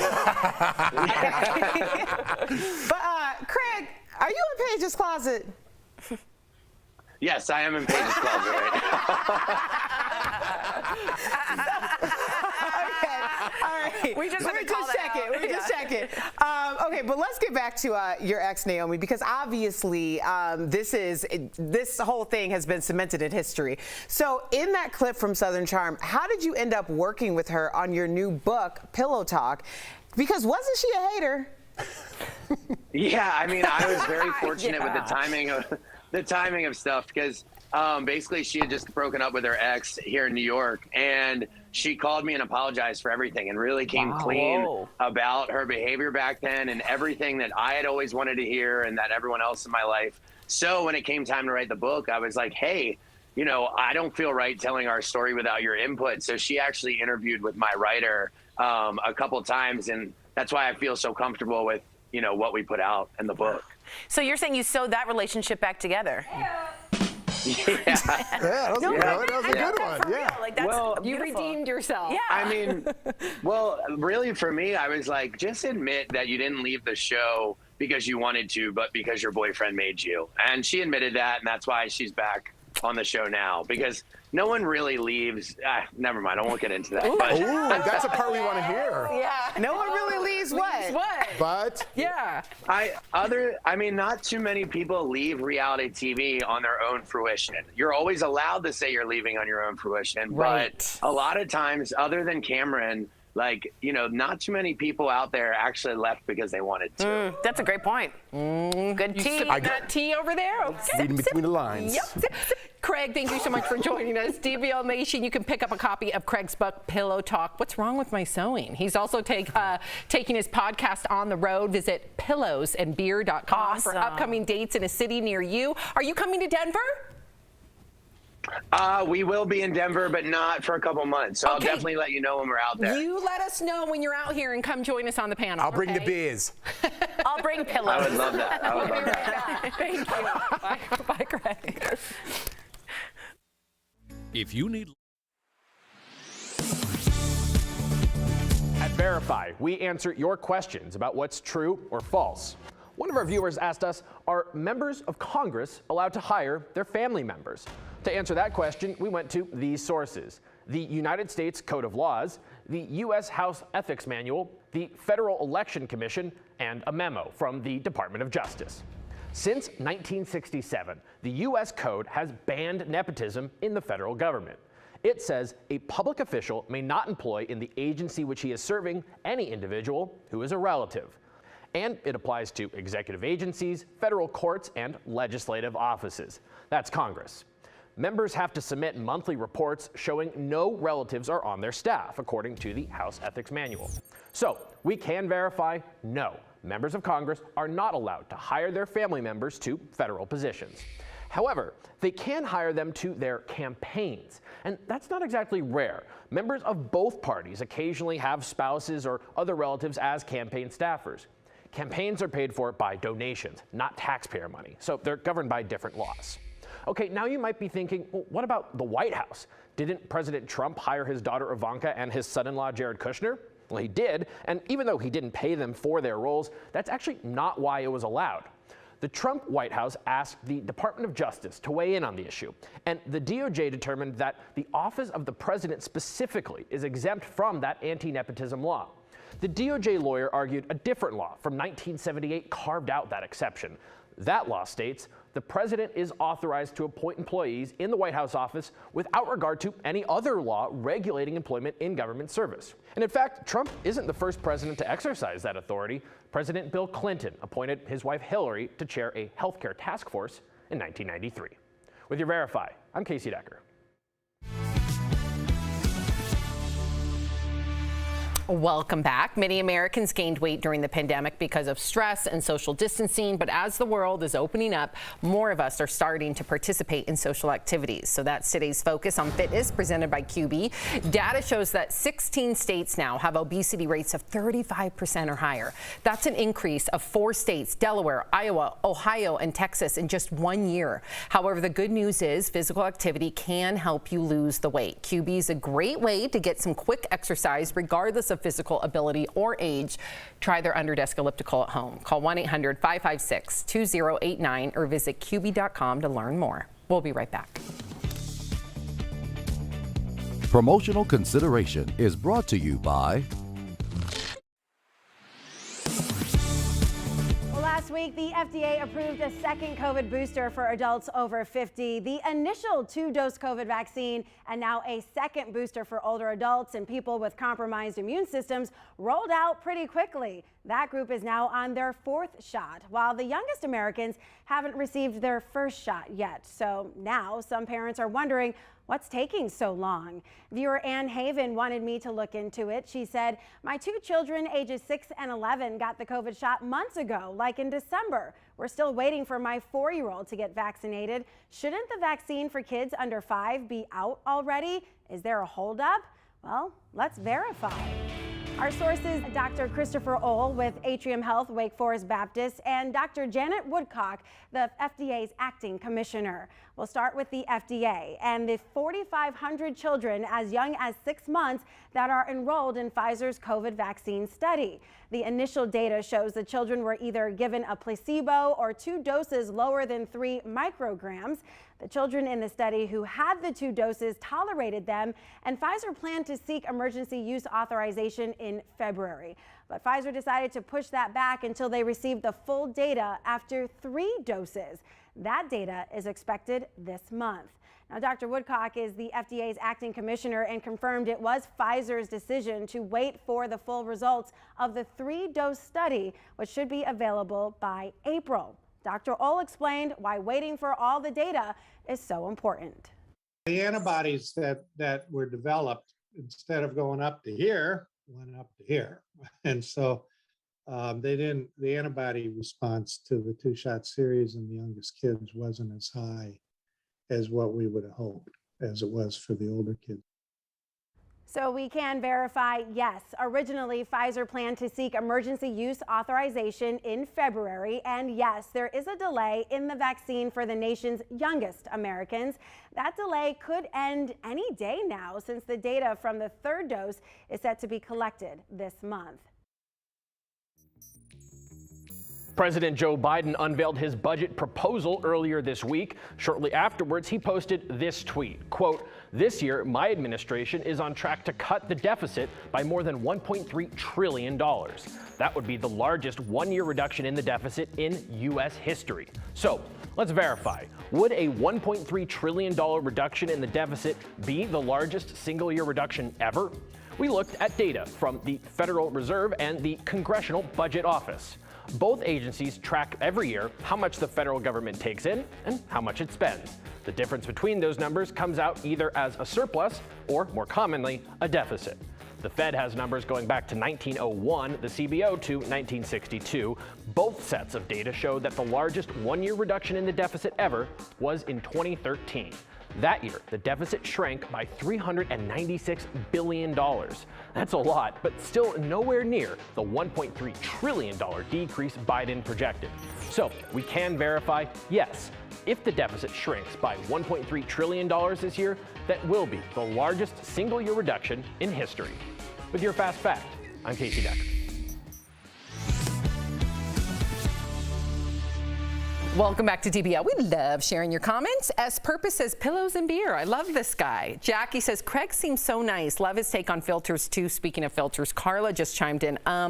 Tori, that Madonna filter. Can we talk about that again? Can we look at it again? Oh, here we go. Oh. No, not this part. No. Nobody wants this. Look Watch at this. Look how not into the kiss I am. Look at this. If you are not uncomfortable right now, look at the audience. They don't even wait. Where's the Madonna filter? Do we have that too? Can we end with Tori's awkward Madonna filter? I don't think we need. Oh, here we go. I look like Gaston. Guest star. From Beauty and the Beast. My jaw is so square.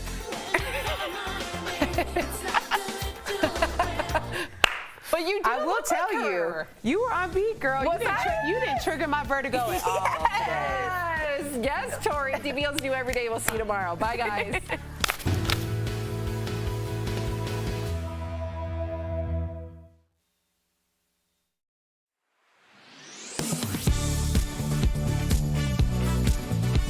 Calling for Russia to be kicked out of the United Nations amid the country's ongoing attacks on Ukraine. But is that possible? Let's verify. Our sources are the United Nations Charter, the United Nations, Richard Gowan, UN Director of the International Crisis Group, and Andrew MacLeod, visiting professor in the Department of War Studies at King's College London. First, I'll explain if it's possible for any country to be expelled from the UN, and then I'll get into the specifics about Russia, because there is a big caveat. Article 6 of the United Nations Charter allows for the expulsion of a member country. It says that if a member has persistently violated the principles of the UN Charter, the General Assembly can expel them upon recommendation by the UN Security Council and approval by 2/3 of the General Assembly. So we can verify, yes, a country can be expelled from the United Nations. But according to these sources, it's never happened. And it's unlikely Russia will be the first because of Russia's seat on the UN Security Council. Here's why. The Security Council is a select group of countries who deal with issues of peace and security. 15 UN member countries sit on the council, and 5 of them have permanent seats, including the US and Russia. Here's the kicker. Those 5 also have veto power, meaning they can block any Security Council resolution. And it's highly unlikely that Russia would recommend its own expulsion, according to Richard Gowan, UN Director for the International Crisis Group. We also spoke to War Studies professor Andrew MacLeod, and he says, quote, there is no mechanism to remove a permanent member of the Security Council written into the UN Charter, unquote. So there you have it. It's true. Countries can be expelled from the UN. But it's highly unlikely to happen to Russia since it requires a recommendation from the Security Council, where Russia has veto power. With your Verify, I'm Ariante Till.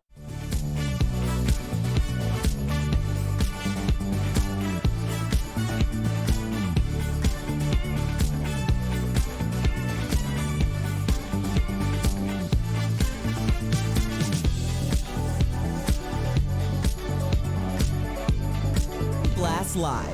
Louis C.K.'s Grammy win causes a lot of controversy and questions.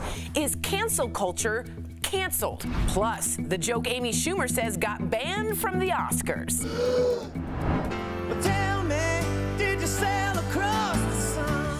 The lead singer of Train, Pat Monahan, and Bravo reality star Craig Conover will both be here live. And the wild face filters that make you look like your favorite celebs. Even Courtney Cox tried out the Friends one herself. Joey, how you doing? Oh my gosh. Are you insane? This is a sham. No. Nope. Y'all, just stop. Finally here, drum roll. Welcome to DBL. All right, so I got a question for you. Is cancel culture canceled? I feel like canceling Tori with that wave at the end. It was bad. Hi, I'm a sailor. It was real wide. A sailor. I'll You know, see in what I- boats, when you say goodbye to people, you often do like a really exaggerated wave. Okay.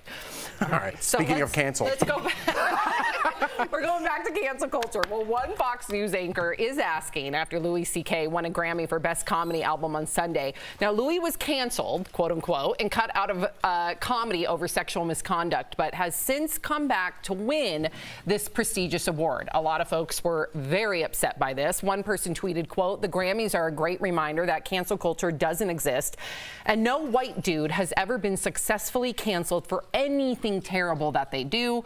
So we got to hear from you. Is cancel culture, or rather the cancel culture pendulum, swinging back the other way? And is this a good thing in your opinion? What do you think, Tori? I think there's always been cancel culture. And I think the word cancel has been branded really well, and it's really glossy and polishy and scary and mean. And all it means to me is when you hold someone accountable for going against a marginalized group of people. Now, have we gone too far? 100%. Hashtag Aziz Ansari, right? We have gone too far in several instances. But even like in 1950s with Joseph McCarthy, right? He's canceling people left and right because he thinks you might be a communist, right? And he's like, you're blacklisted in all of Hollywood. So don't pretend this is new. This is just a new word for me.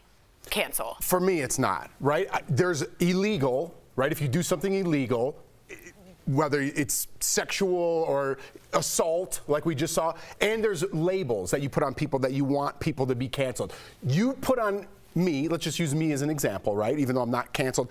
Although I did get removed from a network that I used to be on because of the culture, right? Because of something I said 15 or 12 years ago. I haven't revealed that on air. People always ask, how come you're not still doing stuff for them? Because of the culture, right? So you get labeled something and you put a label on somebody to silence their voice. When you do something illegal, you deserve to go to jail. I agree. When you say something that you have a mistake for, when you don't need to disappear. Okay, that's where we're at, and that's why I don't agree with cancel culture in today's day and age, because you're using it as a tool to silence my voice. If I have an opinion about something, you want me silenced and I have to drive Uber to support my family for an opinion? But 1 week ago, Will Smith assaulted somebody on stage, and we're saying, what's the road for him to come back? He assaulted somebody. An assault is less valued as a community than a verbal. I don't know. I'm just so confused about the whole thing. And when you say people need to be accountable and held accountable, by what means? By what means? By the culture, to be honest. Society has changed. So if you say something, Tori, and all of a sudden I call you a racist because of something, one word that came out of your mouth one time on television, is that fair? Why do you think cancel culture applies to you so specifically? When I talk I'm using myself as an example. Do you want me to use Chris Harrison? No. Do you want me to use Mike Richards? Do you want me to use Aziz Ansari? No. I think here's the problem too with the idea of cancel culture is it's so subjective. You know, like what it's everybody else's lens, people right. think that it's like, oh, you've been canceled and you don't get to work again. Like, I understand that you're using yourself as an example, but you're sitting here working. You know, like that says something. What I'm saying is when you are talking about it subjectively, then there's this formula, if you will. Like there's the idea of, does anybody care? Because that's really important. It's the idea of, is this really a cancellation, or are you at a point in your career where something would have changed anyway because the culture has changed? It also has to do with what your impact is. And that impact could be your impact digitally. It could be your impact monetarily. It could be whatever your social impact and currency is. But, okay, Tori, if you say it's accountable culture, which, yes, Harvey Weinstein, great example. But then why is someone like Marilyn Manson, if you've seen Phoenix Rising on HBO and the allegations that Evan Rachel Wood, horrific torture allegations that she brings against him, he just won a Grammy. Right. No big deal. And so did Louis C.K. So, oops, there goes my green tea. Louis C.K. too, but to that point, the Grammys don't have a code of conduct like the Oscars do. But who gets canceled? It shouldn't be a code of conduct. It should be society. But some people get canceled, some people don't. Right. But and who's to say? It goes back to the fact that it is subjective because people can say that they've been canceled, but really it was just the end of this era. Or it could mean that there's just another, like people, I just think people use cancel as to say that it's the end of the road for people. And as we can see by all of these examples, it's not necessarily if your social currency is still there. I just think the word cancel has become an umbrella that has been used very well and branded very well to mean different things to every single one of us. And because of that, we literally are talking maybe about 2 or 5 or 6, 7 different things. Right. Cancellation could mean prosecution. Cancellation could mean I don't really want to see his movies anymore. But unless you're truly canceled, in which I think some people are, rightfully so. I don't think anyone has been, even Aziz Ansari, immediately there was impact saying, yo, we really should take this back. And I think the pendulum's coming back a little bit because it got so ridiculous. Overdone. And I think cancellation has to do with your value to networks. Let's just keep it in Hollywood because that's what we're in. If you're valuable to a network or an agency, just like Will Smith, they're contemplating whether to keep him or not. Someone else, his talent agency, someone else is going to pick him up, right? It's just like someone picked up, what's the country singer? He just won a Morgan Wallen. He just won a Grammy as well. So he got dropped by his agency. He's obviously with someone else. It's how much you could bring in. Joe Rogan, you can't cancel. Someone of that stature, you can't. Right. But then people, because they can't get their voice heard, and I understand they want to, they can't take down those big figures. They go for regular run of people. Hence the Mike Richards. Hence the other guy from The Bachelor. Whatever. It's just I can't wrap my head around it because it's so insane. And that producers, executive producers, not on this show, I'm saying other networks, are abiding by what social media says when it's not even a real place, but they're running their network that way. It baffles me and blows my mind. That's why I'm so taken back. That's why I'm so passionate. You don't like the fact, and I agree with you here, you don't like the fact that the Aziz Ansari's gets, or even the Chris Harrisons, if you want to say, get put in the same category as Harvey Weinstein. As a Harvey Weinstein. Because cancellation has been used to highlight everything. That's not fair. Be more distinct with your words about cancellation, and that will go away. But what's the road for redemption? We got to go. What's the road? You pay your sentence. I'm kicked off one network. Is it done now, or do I have to apologize the rest of my life? Does Will Smith, every time he goes up for an award, have to be like, hey, I'm sorry about 2022? When does it end? Well, when does it start? Talk about it during our break. Go to our YouTube. We're going to continue the conversation. Coming up on DBL, Selena Gomez, maybe one of the most followed people on social media, but find out how she's managed to stay off the internet, you guys, for years. I think that's the answer. Perhaps. I mean, we'll get into it. And the lead singer, you guys, I cannot wait for this for Train. Pat Monahan will be here live to talk all about the band's new music. Plus, we got Dr. Coley here to discuss the latest medical headlines. Stay with us. Closed captioning provided by... Let me be direct. Why would you pay more than double? All right, so obviously cancel culture, I get heated a little bit, but it's good to talk about. Right, I think, I was talking about the formula because when Jeff said it's the value to the network, it's a currency, right? For sure. But we all have it. Each one of us has our own separate degree of currency. It also comes down to what is valued at that point in pop culture. My currency has changed in pop culture through my 20-year career. This is the most currency I've ever had to actually be in a position where my voice can be heard, because I wouldn't even have gotten an opportunity, even based on my years of school and my entire career, until just recently, because there's an opening in the market. So when you're talking about market value, you don't want to think about it when it pertains to people, but when we're having this conversation, it absolutely does. To me, it's a wave. Like, there was a time where the wave was really low for me, and then there's a time when the wave is high. And I think for some of these people who have been canceled, so to speak, their wave had just run out, and therefore there isn't the same amount of work for them out there that there was before. So if they're not being seen, it isn't necessarily because they were canceled. It's because the situation that they were in that moment had run its course, and now you're waiting to ride that wave back up. But I think that's just the entertainment industry. No, Erica makes good points. She makes good points. For me, it's a little more personal and my personal experience with everything. Right, and I respect what Erica said, because she's absolutely right too. There is so many different ways to break down cancel culture, which I think is why you could always talk about it, because Dr. Coley might see it one way, you might see it one way, my personal experience might see it. So everyone has a different opinion of what they want. And then there's just jerks on there that pile on, and then the network listens to them. That's a whole different thing. And that drives me crazy. So always, if we have nothing to talk about, bring up cancel culture and I can get going. Because it can go into so many things, like Q ratings, like what the audience thinks of you, are they receptive, things like that. So it has a lot, there's a lot going on behind it.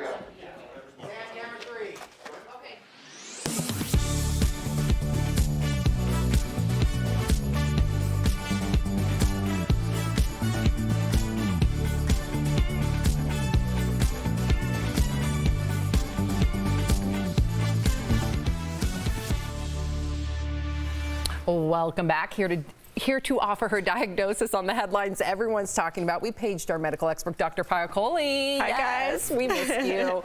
Okay, so really important. A lot of people are still worried about Bruce Willis. So we got to ask you, and just to refresh the memory of all of our viewers, Bruce Willis recently retired from acting because of his battle with aphasia. Talk about aphasia and how common is it? So aphasia is a disorder, the inability to produce language or to understand it. And if you think about what we do when we make language, we speak. So there's an expressive aphasia where we can't get the words out, or we mix up words. That's called paraphasia. And then there's a receptive aphasia where you can't understand what somebody is saying, and you're talking, but they can't understand you, so it's word salad. So it's a bunch of words strung together that don't make any sense. Not that common, about 2 million people. The most common cause of aphasia, however, is stroke. Wow. Yeah, it can also happen after brain injury, after infection, as you get older with some degenerative conditions. But I can only imagine as an actor how difficult it must be, because the way you talk, what you say, how you say it, defines who you are as an actor. Heartbreaking. Absolutely. Let's switch gears here, because a lot of companies now, Doc, are trying out this 4-day, 32-hour work week. I wanted to know, is a better or shorter work week better for your overall health? What do you think? Yeah. I think so too, and I kind of wish the science had come out when I was in training, because we used to have an 80-hour work week cap, but it was actually in between the lines, 120-hour work week. Yes. So I still have a record from residency of all the weeks I put in 110 or 120. We would have a competition on who worked the most hours. Ooh, child. And that's just not good for you guys, because we know there's a U-shaped relationship when it comes to work. So if we do too little, it's not good for us, because we sit, we gain weight, we become disincentivized. Right. But if we do too much, we burn out, we have high levels of stress. So really good data coming out of Europe that the 4-day work week not only makes you happier, less stressed, less depressed, but it also maintains your productivity. Wow. So I propose that we talk to the producers of DBL and think about that here. I say we start with Super Bowl Monday off. What? Super Bowl Monday. Okay, he's been pushing that He's been doing that, yeah. It's for my mental health. It's not for any other reason. I don't know. How if the Packers were in it? Who don't have mics on can chime in at this point. That was my boss, y'all. Okay, so new research is showing that we consume about a credit card worth of plastic each week. So how is this affecting our health, and is there any way that we can avoid ingesting plastic? Isn't that crazy? I mean, That's you think about it. Yeah, in all the food packaging, plastic bottles, but guess what? Even tap water is full of little microplastic particles. And unfortunately, there's not much we can do to avoid it. I think we need to have change on a bigger level in order to avoid it, the way that we process things, live greener, as we all try to do. But I think the problem is that what it can do when you ingest little pieces of plastic is it creates an inflammatory response in your gut. It can change the bacteria in your gut, and it can cause inflammation linked to diabetes, to heart disease, to liver disease, and to cancer. Wow. So I personally try Domino really hard. effect. That's yeah, concerning. I put everything in glass. And it's hard because it's heavy, your water bottle gets heavy, but just try as much as you can to use glass as much as you can instead of those plastic. Even that BPA, free for the kids, right? Yeah. Yeah, I mean, I think about my nephew all the time when I'm warming stuff up for him or giving him warm milk or something in a cup. It's scary. Yeah. All right, thank you so much, Dr. Coley. And if you guys have a question you'd like to have answered by Dr. Coley, write to us on social media or at info@dailybosslive.com. Coming up on DBL, you guys, we got Pat Monahan from Trade. Oh, yeah. He will be here live. There he is. We're going to talk with him coming up next.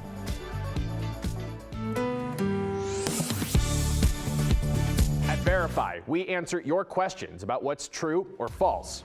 One of our viewers asked us, are members of Congress allowed to hire their family members? To answer that question, we went to these sources: the United States Code of Laws, the U.S. House Ethics Manual, the Federal Election Commission, and a memo from the Department of Justice. Since 1967, the U.S. Code has banned nepotism in the federal government. It says a public official may not employ in the agency which he is serving any individual who is a relative. And it applies to executive agencies, federal courts, and legislative offices. That's Congress. Members have to submit monthly reports showing no relatives are on their staff, according to the House Ethics Manual. So we can verify, no, members of Congress are not allowed to hire their family members to federal positions. However, they can hire them to their campaigns, and that's not exactly rare. Members of both parties occasionally have spouses or other relatives as campaign staffers. Campaigns are paid for by donations, not taxpayer money, so they're governed by different laws. Okay, now you might be thinking, well, what about the White House? Didn't President Trump hire his daughter Ivanka and his son-in-law Jared Kushner? Well, he did, and even though he didn't pay them for their roles, that's actually not why it was allowed. The Trump White House asked the Department of Justice to weigh in on the issue, and the DOJ determined that the office of the president specifically is exempt from that anti-nepotism law. The DOJ lawyer argued a different law from 1978 carved out that exception. That law states the president is authorized to appoint employees in the White House office without regard to any other law regulating employment in government service. And in fact, Trump isn't the first president to exercise that authority. President Bill Clinton appointed his wife Hillary to chair a healthcare task force in 1993. With your Verify, I'm Casey Decker.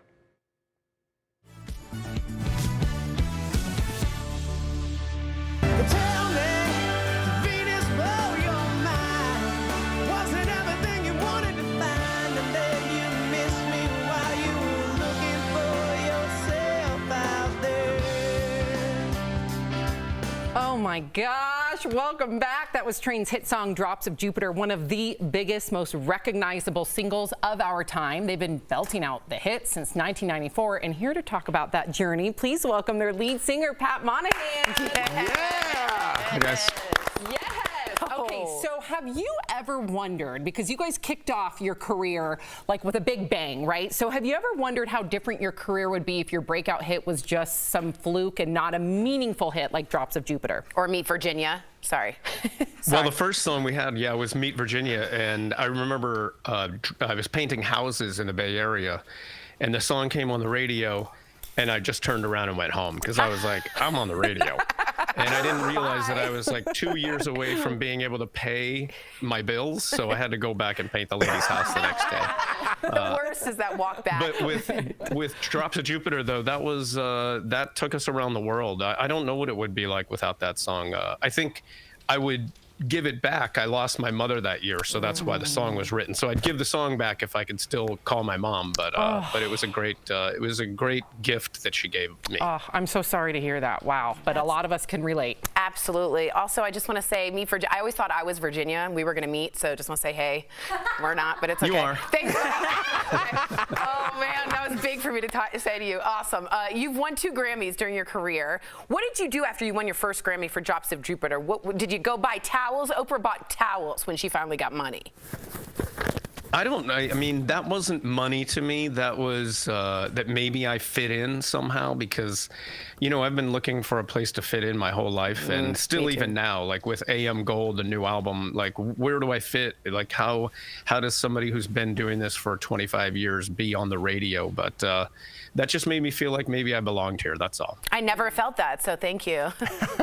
All right, let's get to AM Gold. We're going to get rid of Tori right now. AM Gold is your first original album in 5 years. What was it like writing and recording new music during the pandemic? Did that actually help you guys? Well, it started out terrible because, we had to write over Zoom and whatever else we could figure out how to do. And so for the first 6 months, I was like, I'm not doing it. And then when I finally got the hang of it, I realized that maybe this could be the best way possible. And we started to write a better record because of it. We related better. We talked more. We talked and then hung up and did the work and then reconnected. And I think we made a much better record because of it, actually. Spent many nights with you in a bar, my friend. Yeah, right? I would love that. Let's start now. Well, Pat, now we're listening to your new single, also titled AM Gold. So what were your influences? Because we're hearing a little disco and a little rock. Yeah.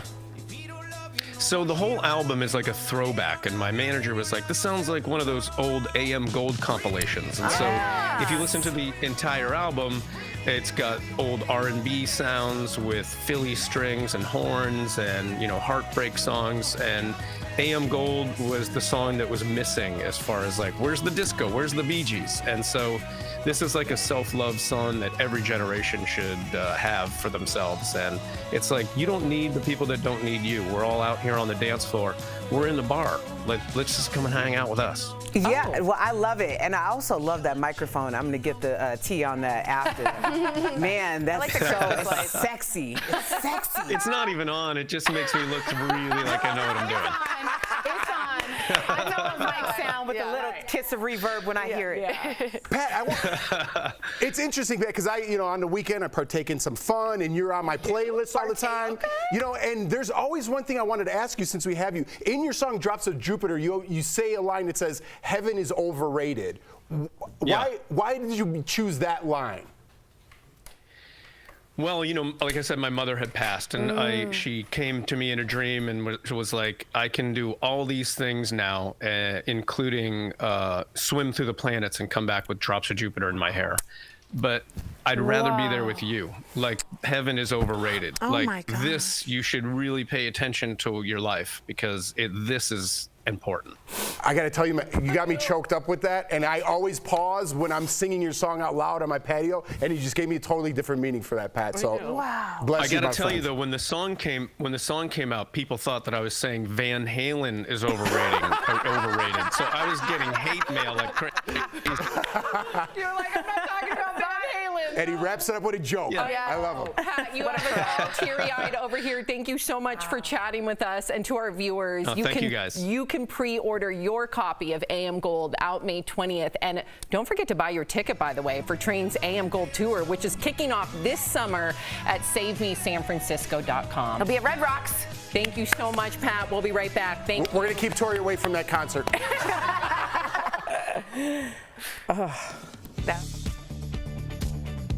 Promotional consideration is brought to you by Last week, the FDA approved a second COVID booster for adults over 50, the initial 2-dose COVID vaccine, and now a second booster for older adults and people with compromised immune systems rolled out pretty quickly. That group is now on their 4th shot, while the youngest Americans haven't received their first shot yet. So now some parents are wondering, what's taking so long?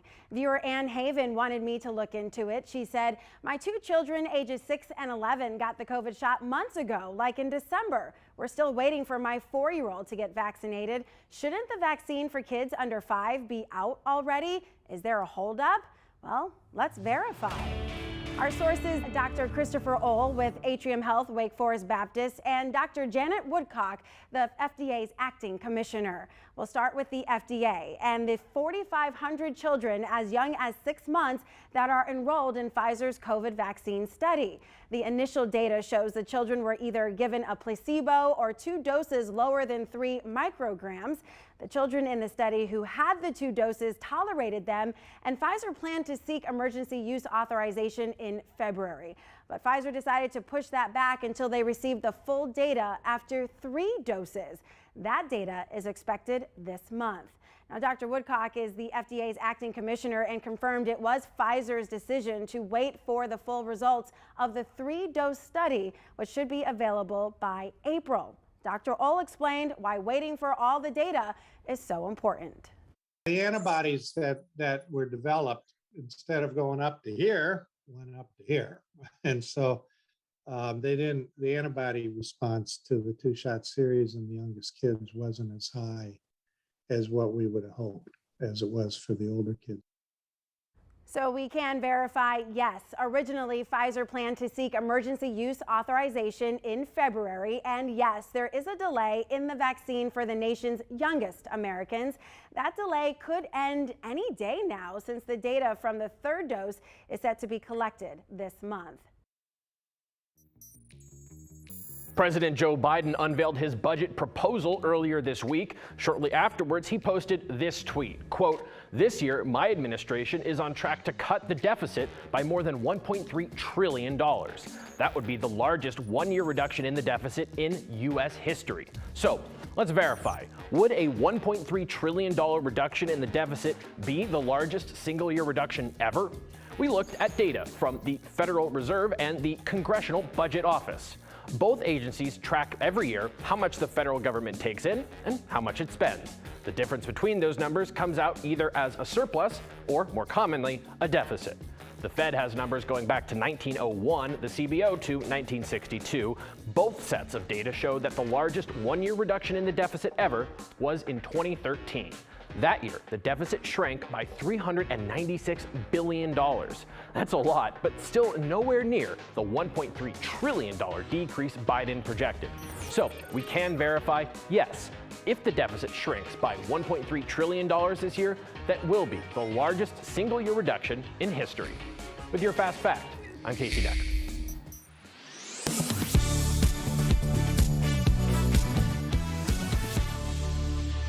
Welcome Welcome back to DBL. We love sharing your comments. Okay, so Carolyn says, I would love to see Train on tour. Make sure you go to that website because you can buy your tickets now. Barb says, great interview with Pat. And Janice says, oh my gosh, Pat saying that song was a gift his mother gave him. I had tears too. I love that song even more now. I love that you came up with that question off the cuff. Yeah, there wasn't in the script, but I truly, like when I sing that song, I always stop and I'm like, why did he say heaven is overrated? Like, because I'm a faith-based guy and I don't want to sing that out loud. And to talk to him and get a reason, it changed my whole view of that exact line, but him himself. And What a great guy. I know, unbelievable. What a great guy, Pat, thank you. If you guys are leaving us, you can watch the second half of the show online. Watch on YouTube, dailyblastlive.com, or our DBL mobile app. But if you get the second half of the show where you are, here is what's ahead. Courtney Cox tries out the crazy Friends filter, making the rounds online. We'll show you more of this hilarious video. Plus, Courtney and Travis Kravis get spotted at a chapel in Vegas. Did they get married? Stay tuned.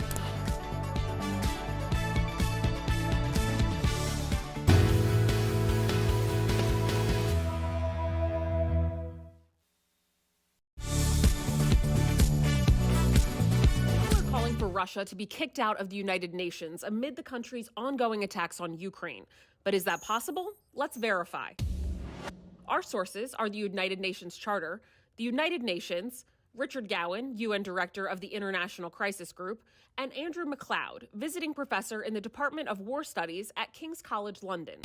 First, I'll explain if it's possible for any country to be expelled from the UN, and then I'll get into the specifics about Russia, because there is a big caveat. Article 6 of the United Nations Charter allows for the expulsion of a member country.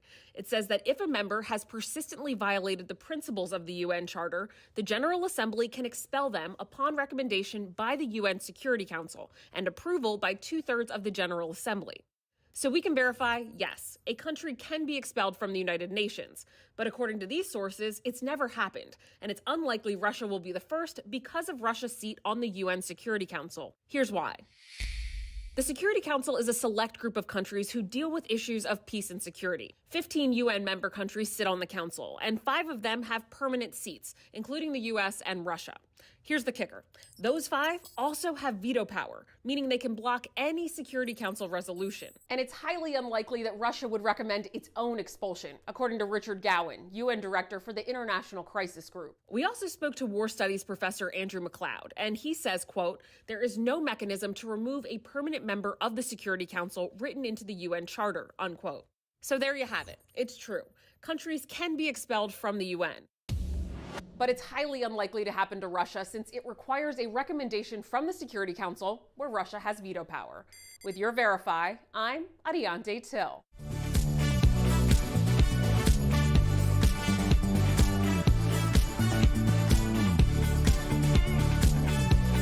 This is Daily Blast Live. We're talking about what you're talking about. Oh my gosh. Are you insane? This is a sham. No. No. Y'all, just stop. Finally here. Drum roll. I don't think you can bring some. I'm in a bad mood. What? Hey, everyone. I know we're on the air.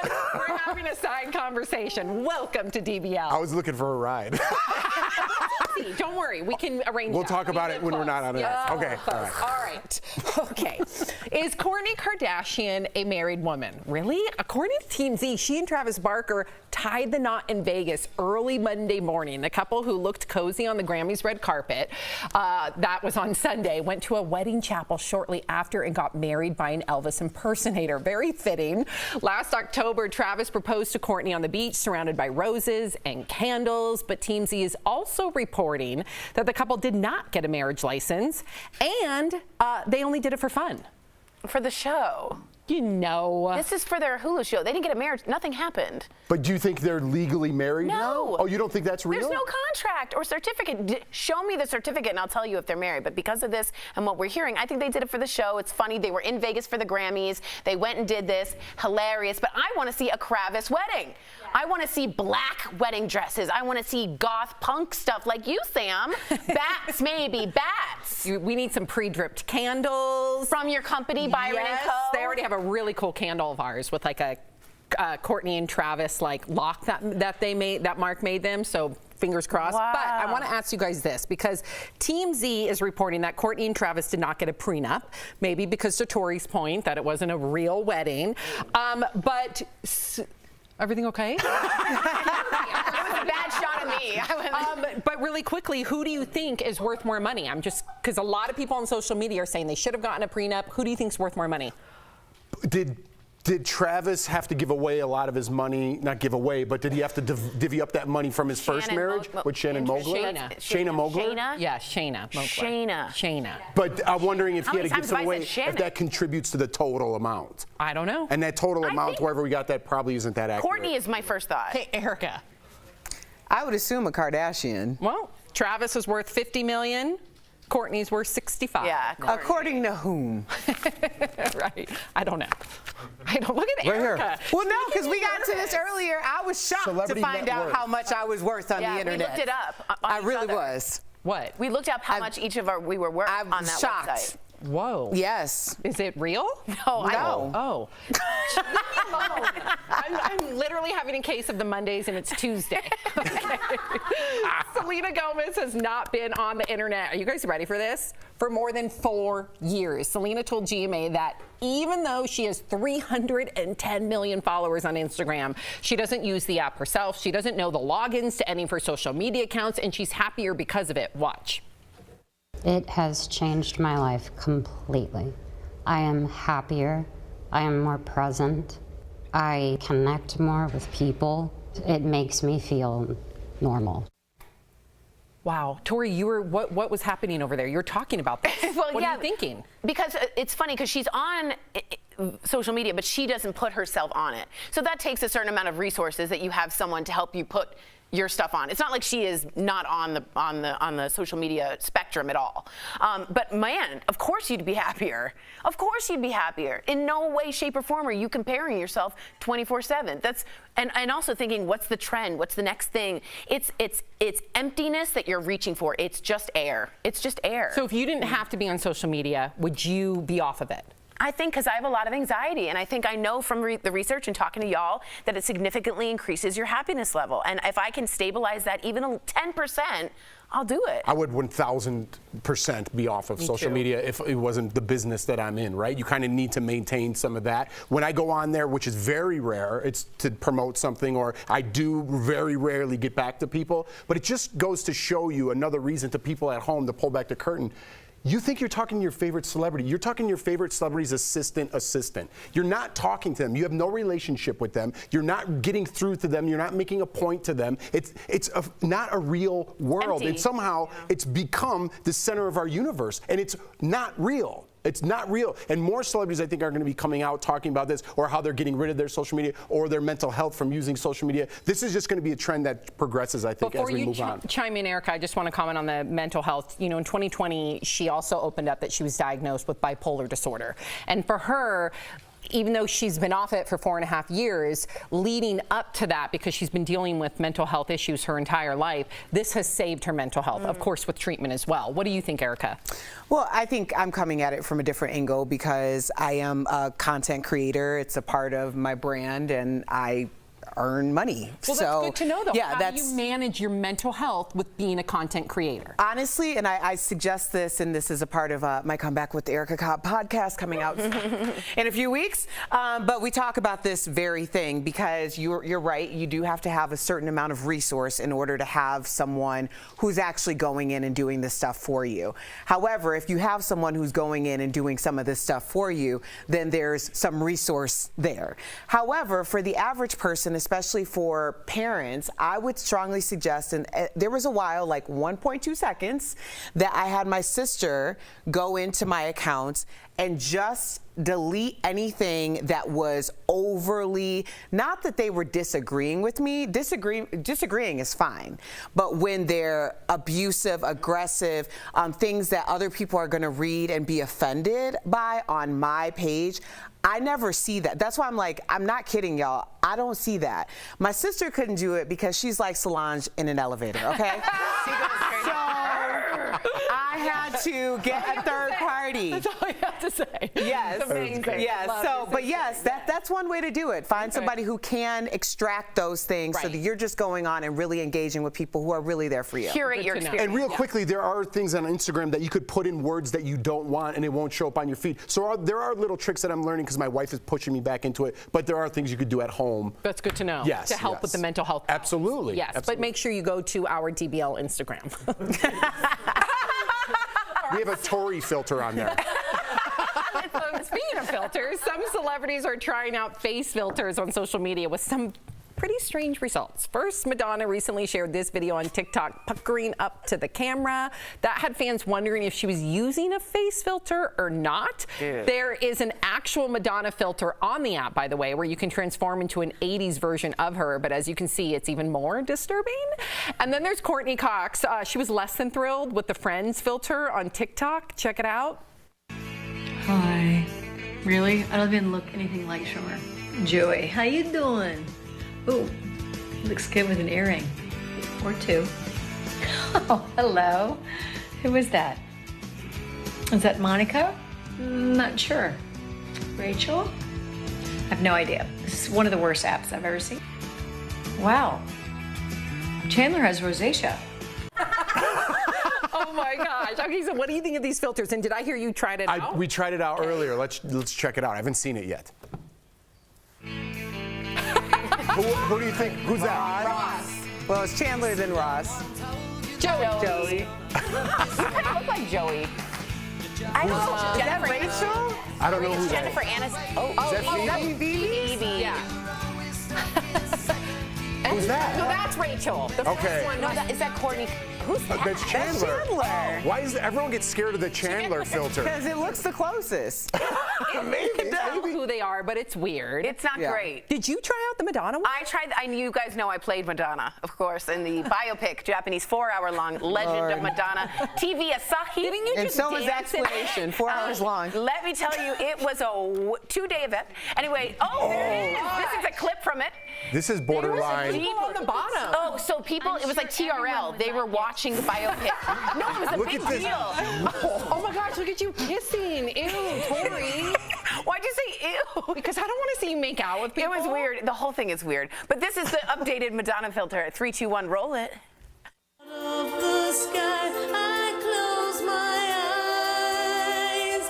Heaven help me when you call my name. It's like a little prayer. Yeah, so that was Madonna. Not too bad. But So you could have just done that for that Japanese biopic. I mean, just it would have showed up gone with the filter. Gone viral. It would have gone Who viral. would have assaulted that DJ? He had consent. I had consent. What do you guys think about filters in general? Because those are very extreme, but a lot of people will put on, and I've even tinkered with it, like some of these filters that make you look so flawless. I know. And then you go without the filter, and then it makes you feel sad. I think it's a terrible. That makes me sad for our youth. I think it's a terrible, terrible idea. I do. I don't understand. What's the positive of that? Give me one positive of looking fabulous as a fake digital image. I'll give you the opposite. See, I really feel good when someone's like, you look better in person, so that's why I don't over-filter. Because you are a filter on I know. Instagram. Yeah, that's not the true. Erica Oh, Cobb. shut up. You are. Stop it. Yes, Stop you it. are. Yes, you are. For real. Yeah, Erica Cobb doesn't need a filter. No, there's an Erica Cobb filter on there. Yeah. And it makes Y'all, you you know haters are like blowing me up right now. My sister's gonna have to go on my Instagram. I think I was Did your sister come on my Instagram too? Coming up on DBL, Bravo star Craig Conover will be here. Oh, there we go. There he is. We cannot wait to talk with him coming up next. Closed captioning provided by. Come over here, I have a joke. Okay. You guys want to hear a joke? He looks nervous. I'm like, yes, Tori. We do. Okay. For your question. What's the best thing about get uncomfortably close, Taylor? What like weird close? What's the best thing about Switzerland? I don't know, but the flag's a big plus. Oh, she's on that. I've been telling everyone that joke. All right, someone said I look like in the Madonna filter Leslie from American Horror Story. It did look like an American Horror Story. The chin is so square, almost like Gaston from Beauty and the Beast. It was almost like Madonna in drag. It almost kind of looked like that, which was interesting. By the way, what's going on with Madonna? We all are a little bit worried. Too much work is being done. People are all over Twitter. They're talking about it. She did this weird zoom in. Maybe she was on some substances and enjoying her dinner, but I was worried. We were worried. Look at Anthony. Look how cute you look. Thank you, thank you. We're talking to Southern Charmer. No, Southern Charm star. Yep. So you have 2 questions. If we get to that last question, great. If you don't, is there room for them to come back? I would love to see Stassi come back. Real quick. Yes. He does have some opinions on what he heard us talking about. She's going to write something in the prompt Oh, about great. that. And also, you're going to have to ask him, is he in his closet? Why? Yeah. Oh, great. That's my question. Oh, that is? So we'll just Great. Never mind. Thank you. we're gonna keep Like, it. and Erica's like, wait. I just added it. Can you put that away? Because I know he's big on, well, he was big on Instagram, Craig. So I'm a fan. I watch Southern Charm. My wife turned me on to it, so I know who Craig is. And him and his buddy Austin, if you guys watch the show, they do some goofy stuff on Like what? Instagram. Like get drunk and then just answer questions and stuff. Oh, really? Yeah, they're pretty goofy, yeah. Look at Kelly. Kelly's See, so, you look. guys, get a shot of Kelly. She's very excited for Get Craig. a shot at me. Very excited for Monsieur Conover. I wonder if it's French, almost like a Louisiana French. All right, we gotta go. Just in case he sees me.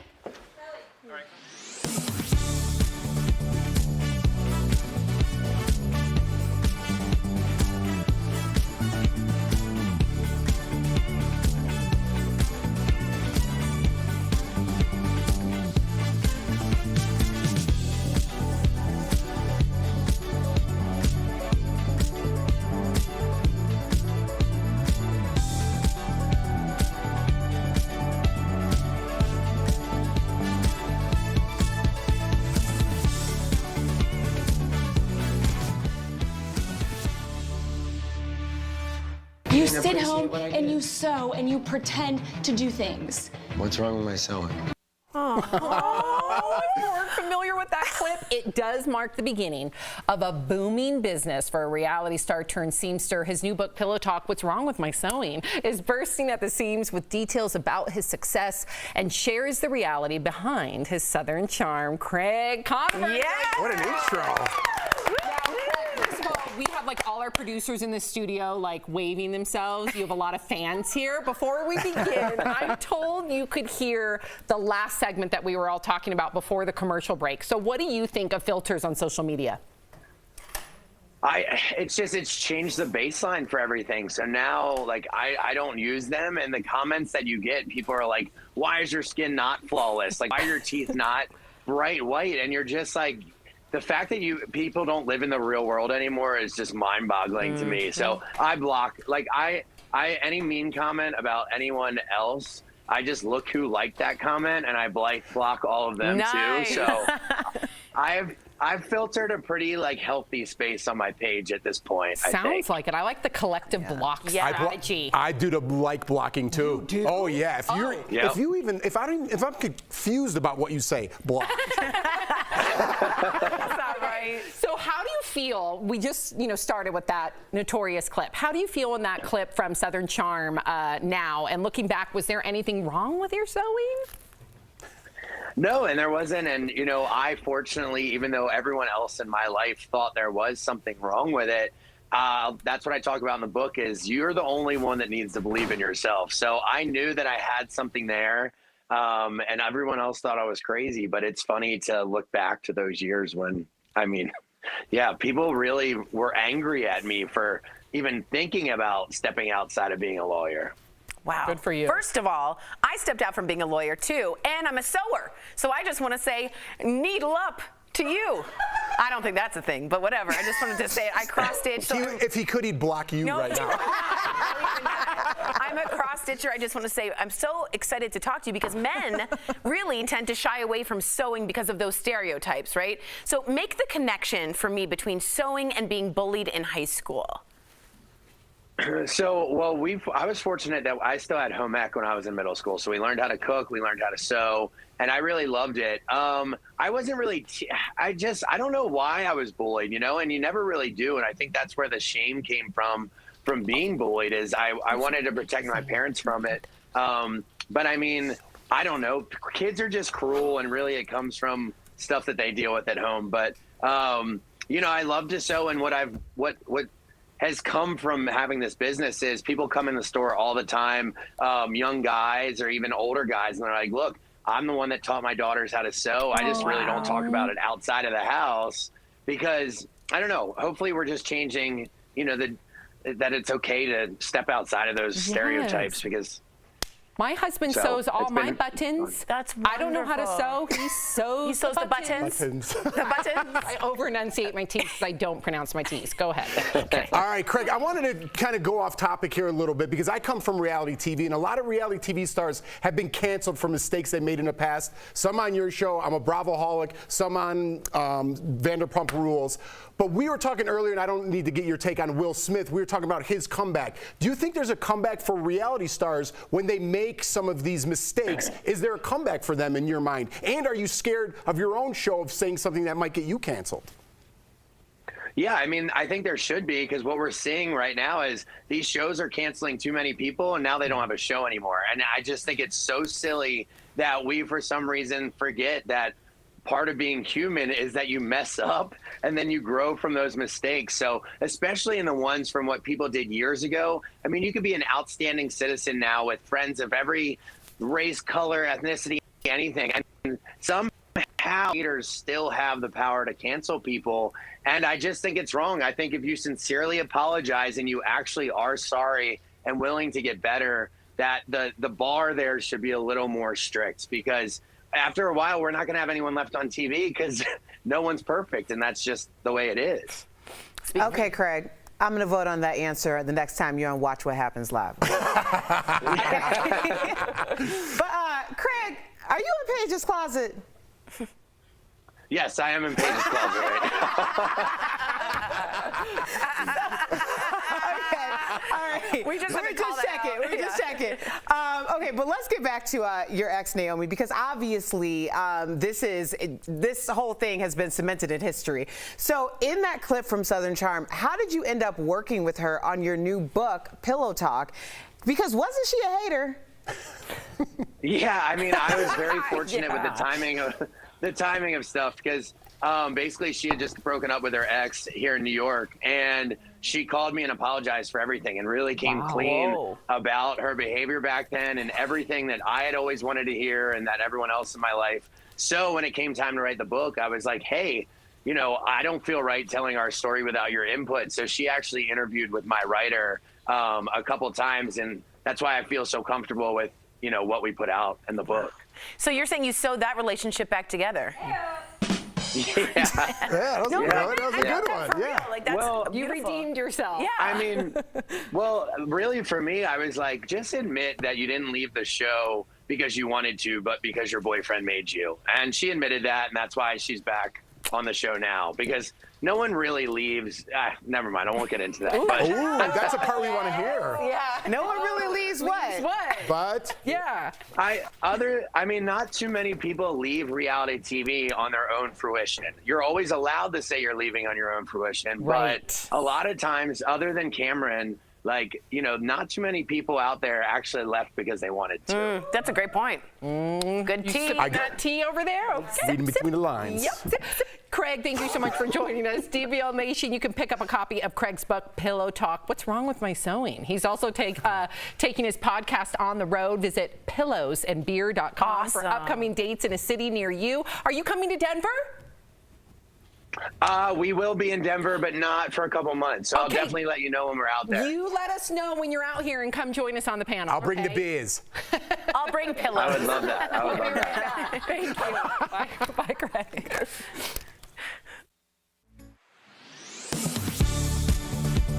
At Verify, we answer your questions about what's true or false. One of our viewers asked us, are members of Congress allowed to hire their family members? To answer that question, we went to these sources: the United States Code of Laws, the U.S. House Ethics Manual, the Federal Election Commission, and a memo from the Department of Justice. Since 1967, the U.S. Code has banned nepotism in the federal government. It says a public official may not employ in the agency which he is serving any individual who is a relative. And it applies to executive agencies, federal courts, and legislative offices. That's Congress. Members have to submit monthly reports showing no relatives are on their staff, according to the House Ethics Manual. So, we can verify, no, members of Congress are not allowed to hire their family members to federal positions. However, they can hire them to their campaigns, and that's not exactly rare. Members of both parties occasionally have spouses or other relatives as campaign staffers. Campaigns are paid for by donations, not taxpayer money, so they're governed by different laws. Okay, now you might be thinking, well, what about the White House? Didn't President Trump hire his daughter Ivanka and his son-in-law Jared Kushner? Well, he did, and even though he didn't pay them for their roles, that's actually not why it was allowed. The Trump White House asked the Department of Justice to weigh in on the issue, and the DOJ determined that the office of the president specifically is exempt from that anti-nepotism law. The DOJ lawyer argued a different law from 1978 carved out that exception. That law states the president is authorized to appoint employees in the White House office without regard to any other law regulating employment in government service. And in fact, Trump isn't the first president to exercise that authority. President Bill Clinton appointed his wife Hillary to chair a healthcare task force in 1993. With your Verify, I'm Casey Decker.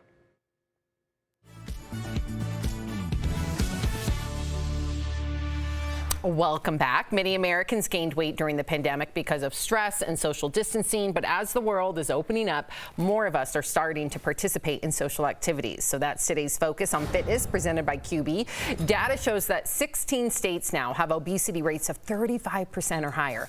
That's an increase of 4 states, Delaware, Iowa, Ohio, and Texas in just 1 year. However, the good news is physical activity can help you lose the weight. QB is a great way to get some quick exercise regardless of physical ability or age. Try their Underdesk Elliptical at home. Call 1-800-556-2089 or visit QB.com to learn more. We'll be right back. Promotional consideration is brought to you by... Last week, the FDA approved a second COVID booster for adults over 50, the initial 2-dose COVID vaccine, and now a second booster for older adults and people with compromised immune systems rolled out pretty quickly. That group is now on their 4th shot, while the youngest Americans haven't received their first shot yet. So now some parents are wondering, what's taking so long? Viewer Ann Haven wanted me to look into it. She said, my 2 children, ages 6 and 11, got the COVID shot months ago, like in December. We're still waiting for my 4-year-old to get vaccinated. Shouldn't the vaccine for kids under 5 be out already? Is there a holdup? Well, let's verify. Our sources, Dr. Christopher Ohl with Atrium Health, Wake Forest Baptist, and Dr. Janet Woodcock, the FDA's acting commissioner. We'll start with the FDA and the 4,500 children as young as 6 months that are enrolled in Pfizer's COVID vaccine study. The initial data shows the children were either given a placebo or 2 doses lower than 3 micrograms. The children in the study who had the 2 doses tolerated them, and Pfizer planned to seek emergency use authorization in February. But Pfizer decided to push that back until they received the full data after 3 doses. That data is expected this month. Now, Dr. Woodcock is the FDA's acting commissioner and confirmed it was Pfizer's decision to wait for the full results of the 3-dose study, which should be available by April. Dr. Ohl explained why waiting for all the data is so important. The antibodies that were developed, instead of going up to here, went up to here. And so the antibody response to the 2-shot series in the youngest kids wasn't as high as what we would have hoped as it was for the older kids. So we can verify, yes, originally Pfizer planned to seek emergency use authorization in February. And yes, there is a delay in the vaccine for the nation's youngest Americans.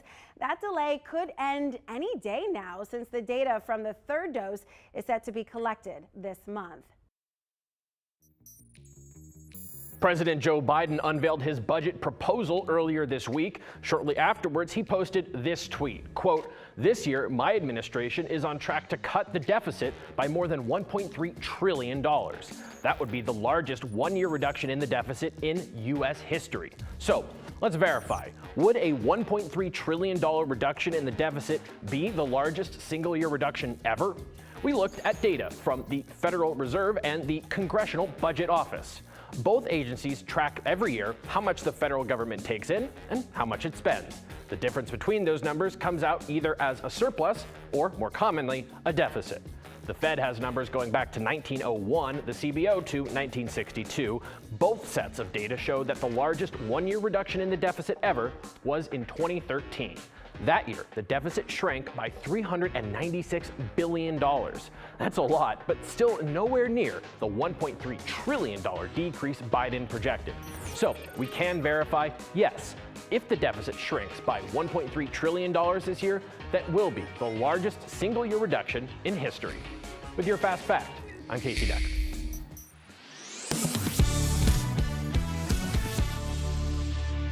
Welcome back to DBL. We love sharing your comments. S. Purpose says pillows and beer. I love this guy. Jackie says Craig seems so nice. Love his take on filters too. Speaking of filters, Carla just chimed in. Tori, that Madonna filter, can we talk about that again? Can we look at it again? Here we go. Oh. No, not this part. No. Nobody wants this. Watch this. Look how not into the kiss I am. Look at this. If you are not uncomfortable right now, look at the audience. They don't even wait. Where's the Madonna filter? Do we have that too? Can we end with Tori's awkward Madonna filter? Do we? Oh, here we go. I look like Gaston. Gaston. From Beauty and the Beast. My jaw is so square.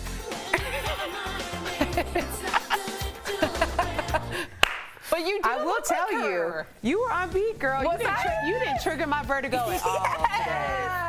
Yes, Tori. DBL's new every day. We'll see you tomorrow. Bye, guys.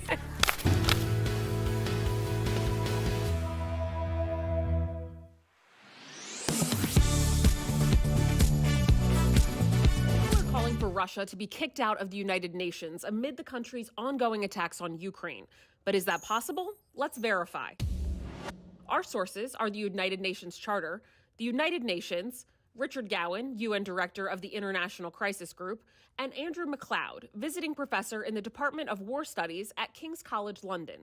First, I'll explain if it's possible for any country to be expelled from the UN, and then I'll get into the specifics about Russia, because there is a big caveat. Article 6 of the United Nations Charter allows for the expulsion of a member country. It says that if a member has persistently violated the principles of the UN Charter, the General Assembly can expel them upon recommendation by the UN Security Council and approval by 2/3 of the General Assembly. So we can verify, yes, a country can be expelled from the United Nations. But according to these sources, it's never happened. And it's unlikely Russia will be the first because of Russia's seat on the UN Security Council. Here's why. The Security Council is a select group of countries who deal with issues of peace and security. 15 UN member countries sit on the council, and 5 of them have permanent seats, including the US and Russia. Here's the kicker. Those 5 also have veto power, meaning they can block any Security Council resolution. And it's highly unlikely that Russia would recommend its own expulsion, according to Richard Gowan, UN Director for the International Crisis Group. We also spoke to War Studies professor Andrew MacLeod, and he says, quote, there is no mechanism to remove a permanent member of the Security Council written into the UN Charter, unquote. So there you have it. It's true. Countries can be expelled from the UN. But it's highly unlikely to happen to Russia since it requires a recommendation from the Security Council, where Russia has veto power. With your Verify, I'm Adiante Till.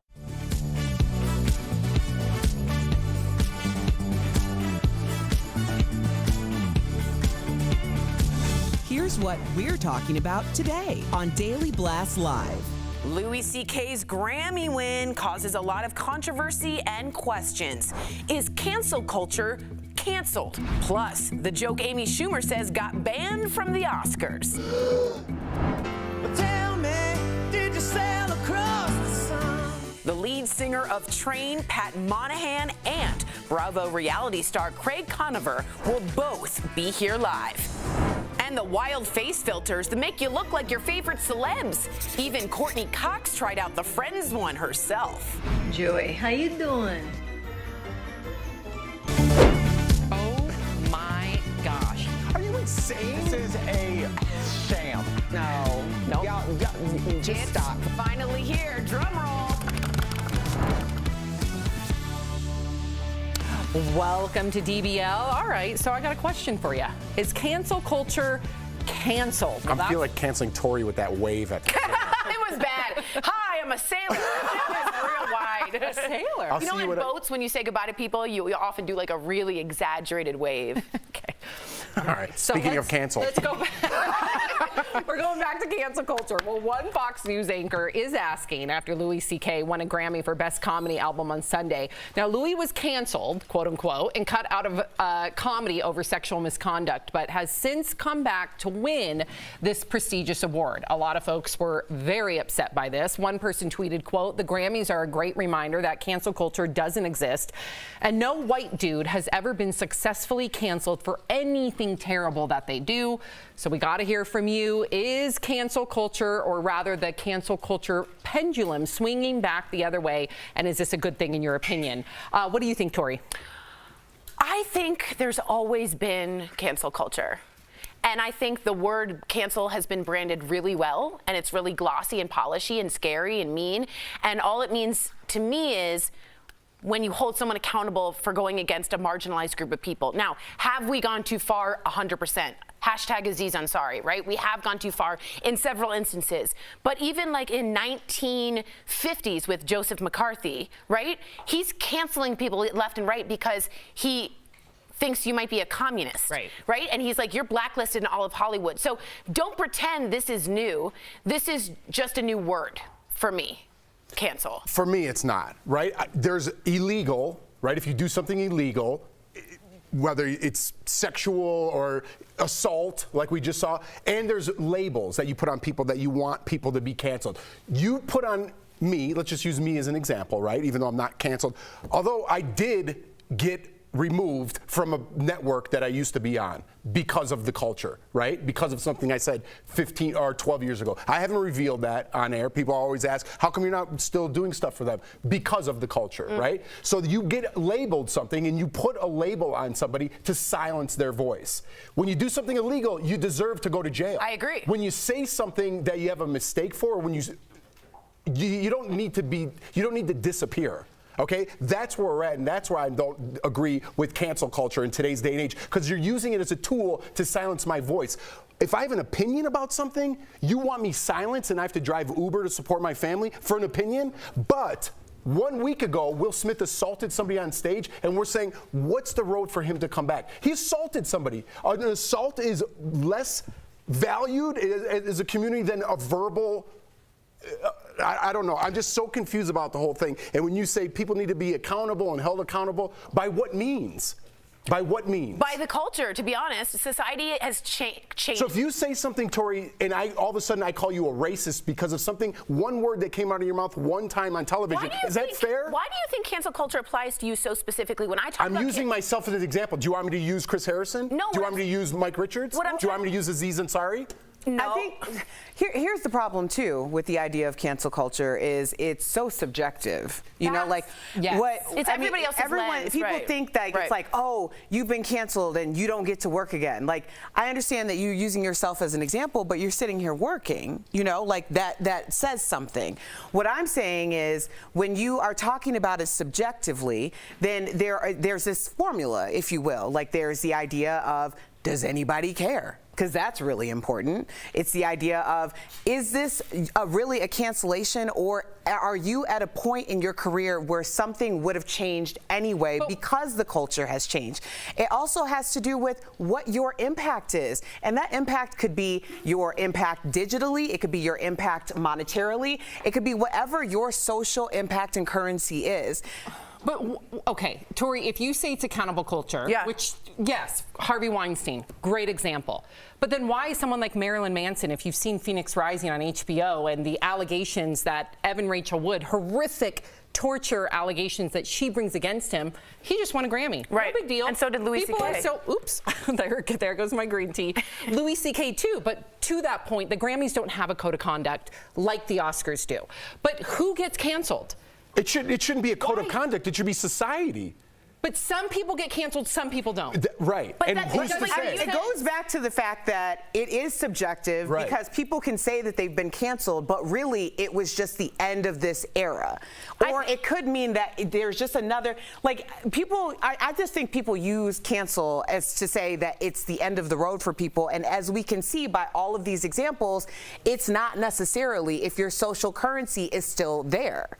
I just think the word cancel has become an umbrella that has been used very well and branded very well to mean different things to every single one of us. And because of that, we literally are talking maybe about 2 or 5 or 6, 7 different things. Right. Cancellation could mean prosecution. Cancellation could mean I don't really want to see his movies anymore. But unless you're truly canceled, in which I think some people are, rightfully so. I don't think anyone has been, even Aziz Ansari, immediately there was impact saying, yo, we really should take this back. And I think the pendulum's coming back a little bit because it got so ridiculous. Overdone. And I think cancellation has to do with your value to networks. Let's just keep it in Hollywood because that's what we're in. If you're valuable to a network or an agency, just like Will Smith, they're contemplating whether to keep it or not. His talent agency. Yep. Someone else is going to pick him up, right? It's just like someone picked up, what's the country singer? He just won a Morgan Wallen. He just won a Grammy as well. So he got dropped by his agency. He's obviously with someone else. It's how much you could bring in. Joe Rogan, you can't cancel. Someone of that stature, you can't. Right. But then people, because they can't get their voice heard, and I understand they want to,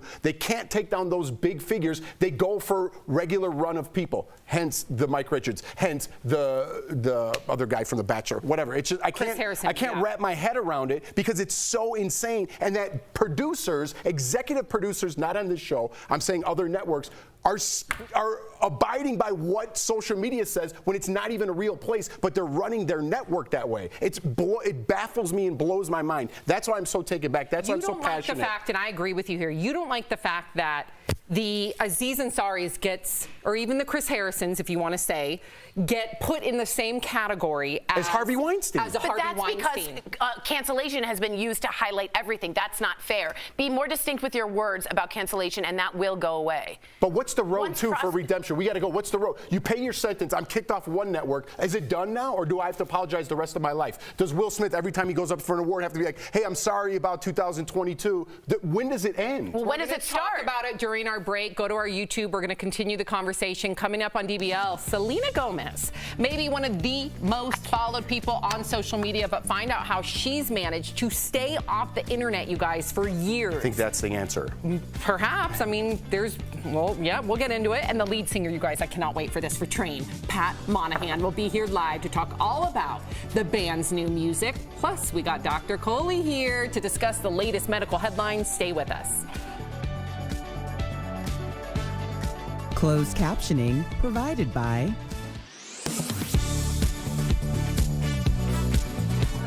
All right, so obviously cancel culture, I get heated a little bit, but it's good to talk about. Right, I think, I was talking about the formula because when Jeff said it's the value to the network, it's a currency, right? For sure. But we all have it. Each one of us has our own separate degree of currency. It also comes down to what is valued at that point in pop culture. My currency has changed in pop culture through my 20-year career. This is the most currency I've ever had to actually be in a position where my voice can be heard, because I wouldn't even have gotten an opportunity, even based on my years of school and my entire career until just recently, because there's an opening in the market. So when you're talking about market value, you don't want to think about it when it pertains to people. But when we're having this conversation, it absolutely does. To me, it's a wave. Like, there was a time where the wave was really low for me, and then there's a time when the wave is high. And I think for some of these people who have been canceled, so to speak, their wave had just run out. And therefore, there isn't the same amount of work for them out there that there was before. So if they're not being seen, it isn't necessarily because they were canceled.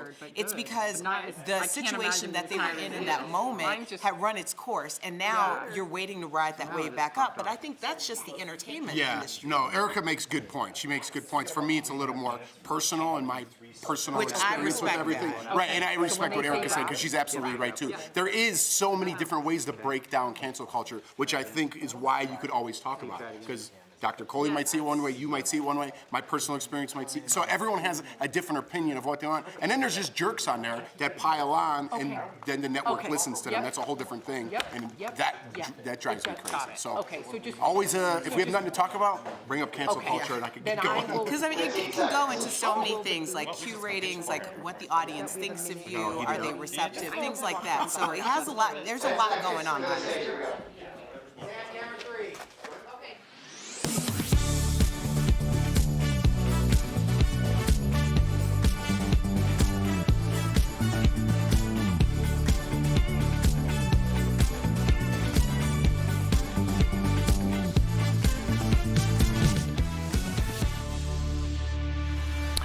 Welcome back.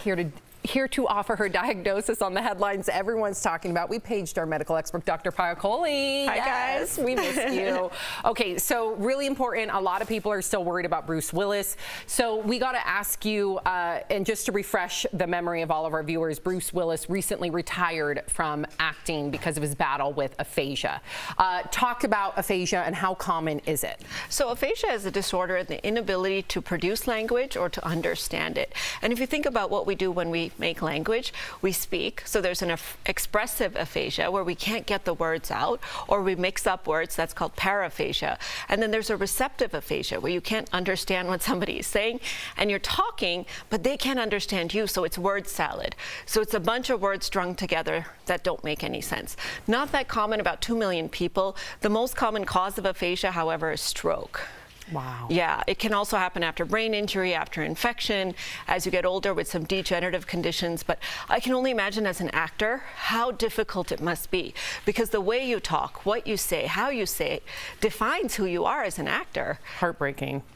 Absolutely. Let's switch gears here, because a lot of companies now, Doc, are trying out this 4-day, 32-hour work week. I wanted to know, is a better or shorter work week better for your overall health? What do you think? Yeah. I think so too, and I kind of wish the science had come out when I was in training, because we used to have an 80-hour work week cap, but it was actually in between the lines, a 120-hour work week. Yes. So I still have a record from residency of all the weeks I put in 110 or 120. We would have a competition on who worked the most hours. Ooh, child. And that's just not good for you guys, because we know there's a U-shaped relationship when it comes to work. So if we do too little, it's not good for us, because we sit, we gain weight, we become disincentivized. Right. But if we do too much, we burn out, we have high levels of stress. So really good data coming out of Europe that the 4-day work week not only makes you happier, less stressed, less depressed, but it also maintains your productivity. Wow. So I propose that we talk to the producers of DBL and think about that here. I say we start with Super Bowl Monday off. What? Super Bowl Monday. Okay, he's been pushing that for a long time. Yeah. Just for my mental health. It's not for any other reason. How if the Packers were in it? Who don't have mics on can chime in at this. That was my boss, y'all. Okay, so new research is showing that we consume about a credit card worth of plastic each week. So how is this affecting our health, and is there any way that we can avoid ingesting plastic? Isn't that crazy? I mean, That's you think about it. Yeah, in all the food packaging, plastic bottles, but guess what? Even tap water is full of little microplastic particles. And unfortunately, there's not much we can do to avoid it. I think we need to, have change on a bigger level in order to avoid it, the way that we process things, live greener, as we all try to do. But I think the problem is that what it can do when you ingest little pieces of plastic is it creates an inflammatory response in your gut. It can change the bacteria in your gut, and it can cause inflammation linked to diabetes, to heart disease, to liver disease, and to cancer. Wow. So I personally try really hard. That's yeah, concerning. I put everything in glass, and it's hard because it's heavy. Your water bottle gets heavy, but just try as much as you can to use glass as much as you can instead of those plastic. Even that BPA, free for the kids, right? Yeah. Yeah, I mean, I think about my nephew all the time when I'm warming stuff up for him or giving him warm milk or something in a cup. It's scary. Yeah. All right, thank you so much, Dr. Coley. And if you guys have a question you'd like to have answered by Dr. Coley, write to us on social media or at info@dailybosslive.com. Coming up on DBL, you guys, we got Pat Monahan from Trade. Oh, yeah. He will be here live. There he is. We're going to talk with him coming up next. At Verify, we answer your questions about what's true or false. One of our viewers asked us, are members of Congress allowed to hire their family members? To answer that question, we went to these sources: the United States Code of Laws, the U.S. House Ethics Manual, the Federal Election Commission, and a memo from the Department of Justice. Since 1967, the U.S. Code has banned nepotism in the federal government. It says a public official may not employ in the agency which he is serving any individual who is a relative. And it applies to executive agencies, federal courts, and legislative offices. That's Congress. Members have to submit monthly reports showing no relatives are on their staff, according to the House Ethics Manual. So we can verify, no, members of Congress are not allowed to hire their family members to federal positions. However, they can hire them to their campaigns, and that's not exactly rare. Members of both parties occasionally have spouses or other relatives as campaign staffers.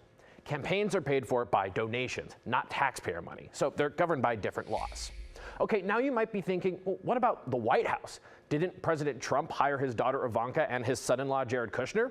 Well, he did, and even though he didn't pay them for their roles, that's actually not why it was allowed. The Trump White House asked the Department of Justice to weigh in on the issue, and the DOJ determined that the office of the president specifically is exempt from that anti-nepotism law. The DOJ lawyer argued a different law from 1978 carved out that exception.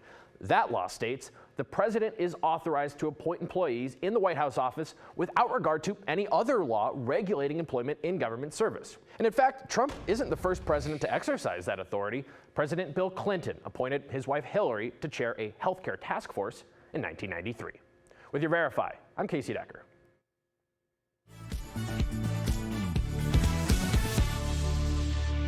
Tell me, Venus, blow your mind. Was it everything you wanted to find? And then you missed me while you were looking for yourself out there.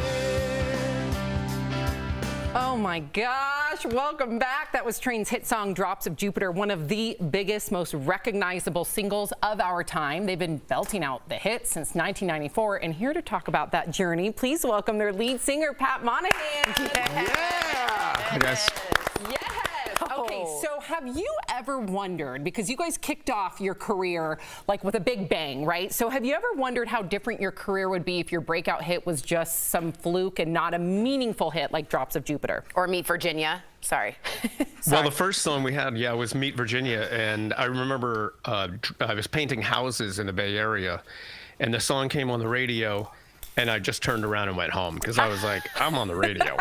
And I didn't realize that I was like 2 years away from being able to pay my bills, so I had to go back and paint the lady's house the next day. The worst is that walk back. But with Drops of Jupiter, though, that was that took us around the world. I don't know what it would be like without that song. I think I would give it back. I lost my mother that year, so that's why the song was written. So I'd give the song back if I could still call my mom. But it was a great gift that she gave me. Oh, I'm so sorry to hear that. Wow. But a lot of us can relate. Absolutely. Also, I just want to say, I always thought I was Virginia and we were going to meet, so just want to say, hey, we're not, but it's okay. You are. Thanks. Oh, man, that was big for me to say to you. Awesome. You've won 2 Grammys during your career. What did you do after you won your first Grammy for Drops of Jupiter? What did you go buy towels? Oprah bought towels when she finally got money.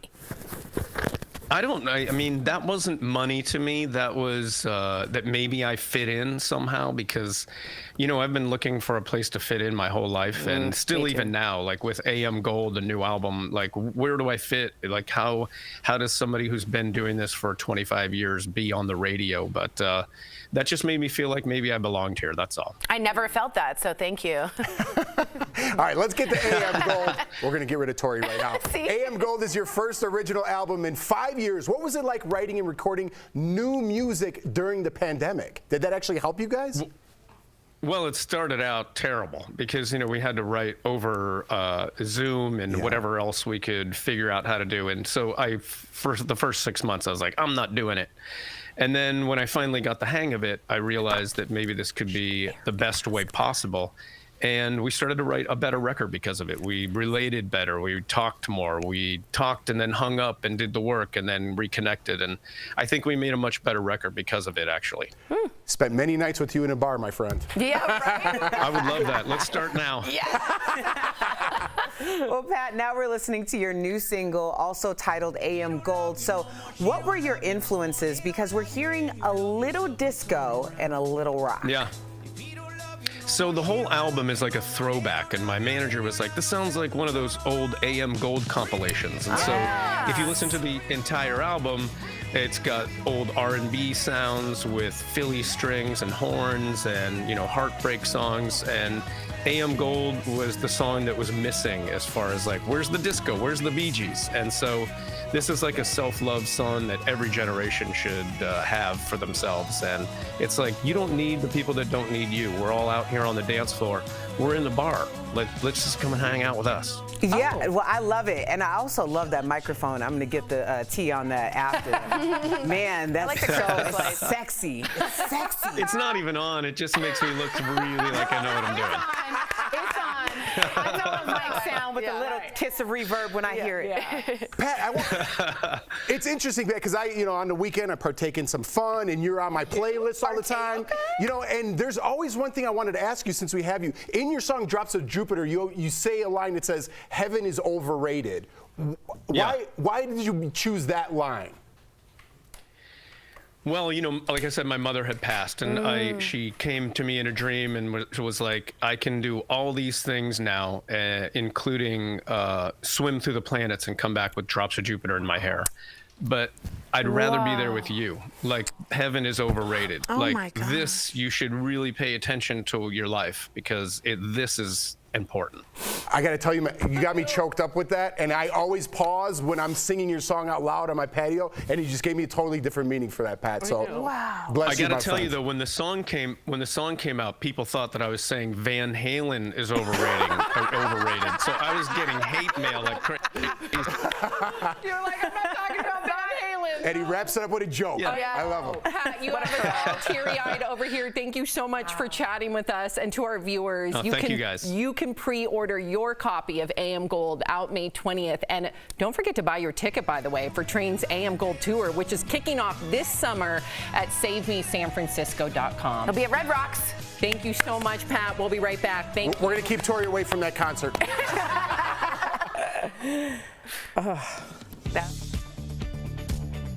Promotional consideration is brought to you by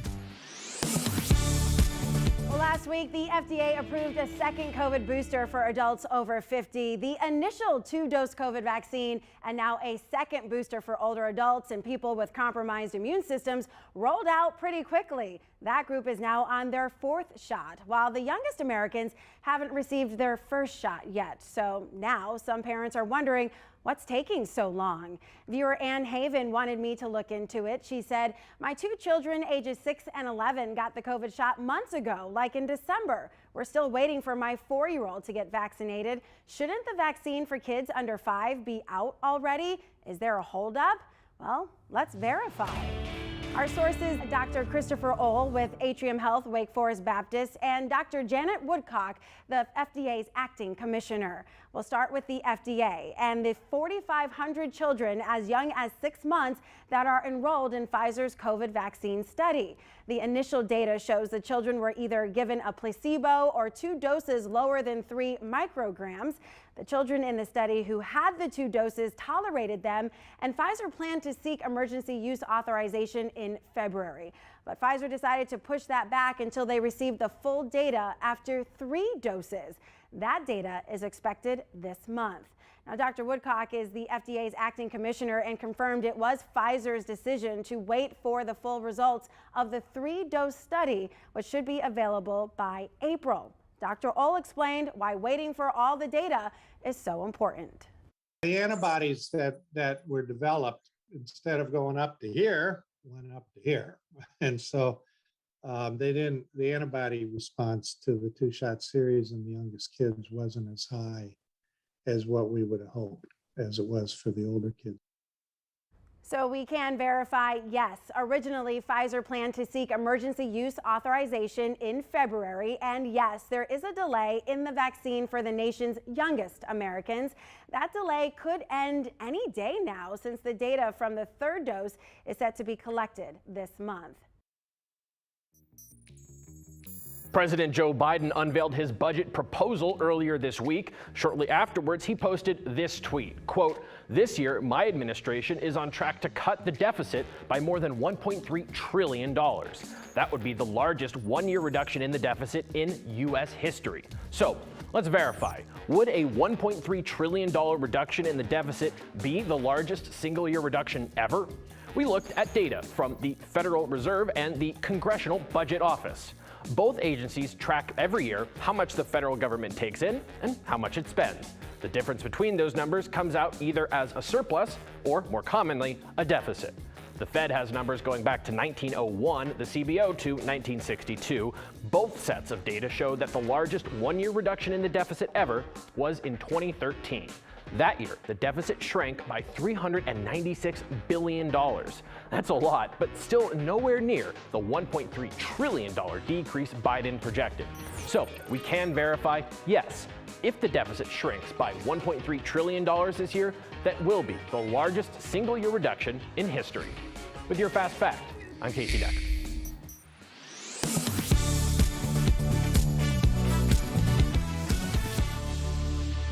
Welcome back to DBL. We love sharing your comments. Okay, so Carolyn says, I would love to see Train on tour. Make sure you go to that website because you can buy your tickets now. Barb says, great interview with Pat. And Janice says, oh my gosh, Pat saying that song was a gift his mother gave him. I had tears too. I love that song even more now. I love that you came up with that question off the cuff. Yeah, there wasn't in the script, but I truly, like when I sing that song, I always stop and I'm like, why did he say heaven is overrated? Like, because I'm a faith-based guy and I don't want to sing that out loud. And to talk to him and get a reason, it changed my whole view of that exact line, but him himself. What a great guy. I know, unbelievable. What a great guy, Pat, thank you. If you guys are leaving us, you can watch the second half of the show online. Watch on YouTube, dailyblastlive.com, or our DBL mobile app. But if you get the second half of the show where you are, here is what's ahead. Courtney Cox tries out the crazy Friends filter, making the rounds online. We'll show you more of this hilarious video. Plus, Courtney and Travis Kravis get spotted at a chapel in Vegas. Did they get married? Stay tuned.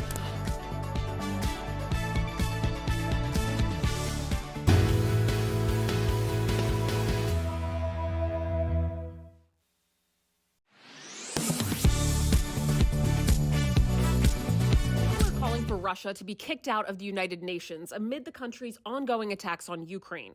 But is that possible? Let's verify. Our sources are the United Nations Charter, the United Nations, Richard Gowan, UN Director of the International Crisis Group, and Andrew MacLeod, visiting professor in the Department of War Studies at King's College London. First, I'll explain if it's possible for any country to be expelled from the UN, and then I'll get into the specifics about Russia, because there is a big caveat. Article 6 of the United Nations Charter allows for the expulsion of a member country. It says that if a member has persistently violated the principles of the UN Charter, the General Assembly can expel them upon recommendation by the UN Security Council and approval by 2/3 of the General Assembly. So we can verify, yes, a country can be expelled from the United Nations. But according to these sources, it's never happened. And it's unlikely Russia will be the first because of Russia's seat on the UN Security Council. Here's why. The Security Council is a select group of countries who deal with issues of peace and security. 15 UN member countries sit on the council, and 5 of them have permanent seats, including the US and Russia. Here's the kicker. Those 5 also have veto power, meaning they can block any Security Council resolution. And it's highly unlikely that Russia would recommend its own expulsion, according to Richard Gowan, UN Director for the International Crisis Group. We also spoke to War Studies professor Andrew MacLeod, and he says, quote, there is no mechanism to remove a permanent member of the Security Council written into the UN Charter, unquote. So there you have it. It's true. Countries can be expelled from the UN. But it's highly unlikely to happen to Russia since it requires a recommendation from the Security Council where Russia has veto power. With your Verify, I'm Adiante Till.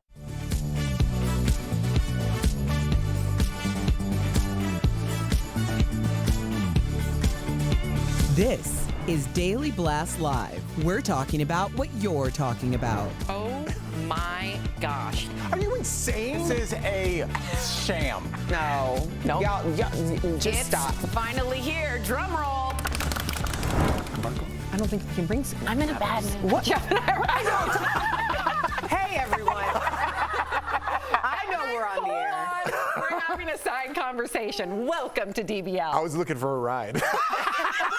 Don't worry, we can arrange. We'll that. talk about it when we're not on it. Yeah. Okay. All right. All right. right. Okay. Is Kourtney Kardashian a married woman? Really? According to TMZ, she and Travis Barker tied the knot in Vegas early Monday morning. The couple, who looked cozy on the Grammys red carpet, that was on Sunday, went to a wedding chapel shortly after and got married by an Elvis impersonator. Very fitting. Last October, Travis proposed to Kourtney on the beach, surrounded by roses and candles. But TMZ is also reporting that the couple did not get a marriage license, and they only did it for fun. For the show. You know. This is for their Hulu show. They didn't get a marriage. Nothing happened. But do you think they're legally married now? No. Oh, you don't think that's real? There's no contract or certificate. Show me the certificate and I'll tell you if they're married. But because of this and what we're hearing, I think they did it for the show. It's funny. They were in Vegas for the Grammys. They went and did this. Hilarious. But I want to see a Kravis wedding.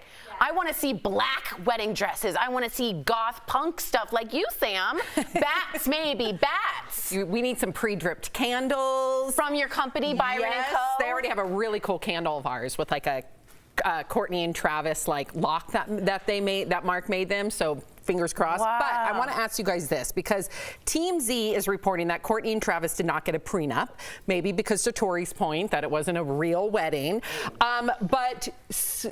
Everything okay? It was a bad shot at me. But really quickly, who do you think is worth more money? Because a lot of people on social media are saying they should have gotten a prenup. Who do you think's worth more money? Did Travis have to give away a lot of his money? Not give away, but did he have to divvy up that money from his first marriage with Shannon Mogler? Shayna Mogler? Yeah, Shayna Mogler. Shayna. But I'm wondering if he had to give some have I away, said if that contributes to the total amount. I don't know. And that total amount, wherever we got that, probably isn't that accurate. Kourtney is my first thought. Hey, Erica. I would assume a Kardashian. Well, Travis is worth $50 million. Kourtney's worth 65. Yeah. According to whom? Right. I don't know. Look at Right Erica. here. Well, no, because we got to this earlier. I was shocked Celebrity to find net out worth. how much I was worth on the We internet. looked it up. I really was. What? We looked up how much each of we were worth on that shocked. website. Whoa. Yes. Is it real? No. Oh.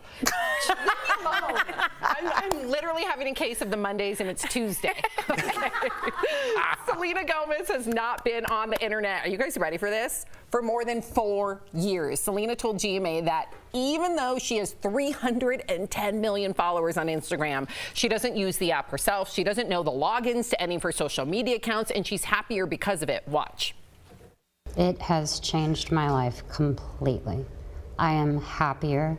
I am more present. I connect more with people. It makes me feel normal. Wow. Tori, what was happening over there? You're talking about this. Well, what yeah, are you thinking? Because it's funny because she's on social media, but she doesn't put herself on it. So that takes a certain amount of resources that you have someone to help you put your stuff on. It's not like she is not on the social media spectrum at all. But man, of course you'd be happier. Of course you'd be happier. In no way, shape, or form are you comparing yourself 24/7. That's and also thinking, what's the trend? What's the next thing? It's emptiness that you're reaching for. It's just air. It's just air. So if you didn't have to be on social media, would you be off of it? I think because I have a lot of anxiety, and I think I know from the research and talking to y'all that it significantly increases your happiness level. And if I can stabilize that even 10%, I'll do it. I would 1,000% be off of social media if it wasn't the business that I'm in, right? You kind of need to maintain some of that. When I go on there, which is very rare, it's to promote something, or I do very rarely get back to people, but it just goes to show you another reason to people at home to pull back the curtain. You think you're talking to your favorite celebrity. You're talking to your favorite celebrity's assistant. You're not talking to them. You have no relationship with them. You're not getting through to them. You're not making a point to them. It's not a real world. Empty. And somehow it's become the center of our universe. And it's not real. It's not real. And more celebrities, I think, are going to be coming out talking about this, or how they're getting rid of their social media or their mental health from using social media. This is just going to be a trend that progresses, I think, as we move on. Before you chime in, Erica, I just want to comment on the mental health. You know, in 2020, she also opened up that she was diagnosed with bipolar disorder. And for her, even though she's been off it for 4.5 years, leading up to that, because she's been dealing with mental health issues her entire life, this has saved her mental health, of course, with treatment as well. What do you think, Erica? Well, I think I'm coming at it from a different angle because I am a content creator. It's a part of my brand, and I earn money. Well, so that's good to know, though. Yeah, How do you manage your mental health with being a content creator? Honestly, and I suggest this, and this is a part of my Comeback with Erica Cobb podcast coming out in a few weeks. But we talk about this very thing because you're right. You do have to have a certain amount of resource in order to have someone who's actually going in and doing this stuff for you. However, if you have someone who's going in and doing some of this stuff for you, then there's some resource there.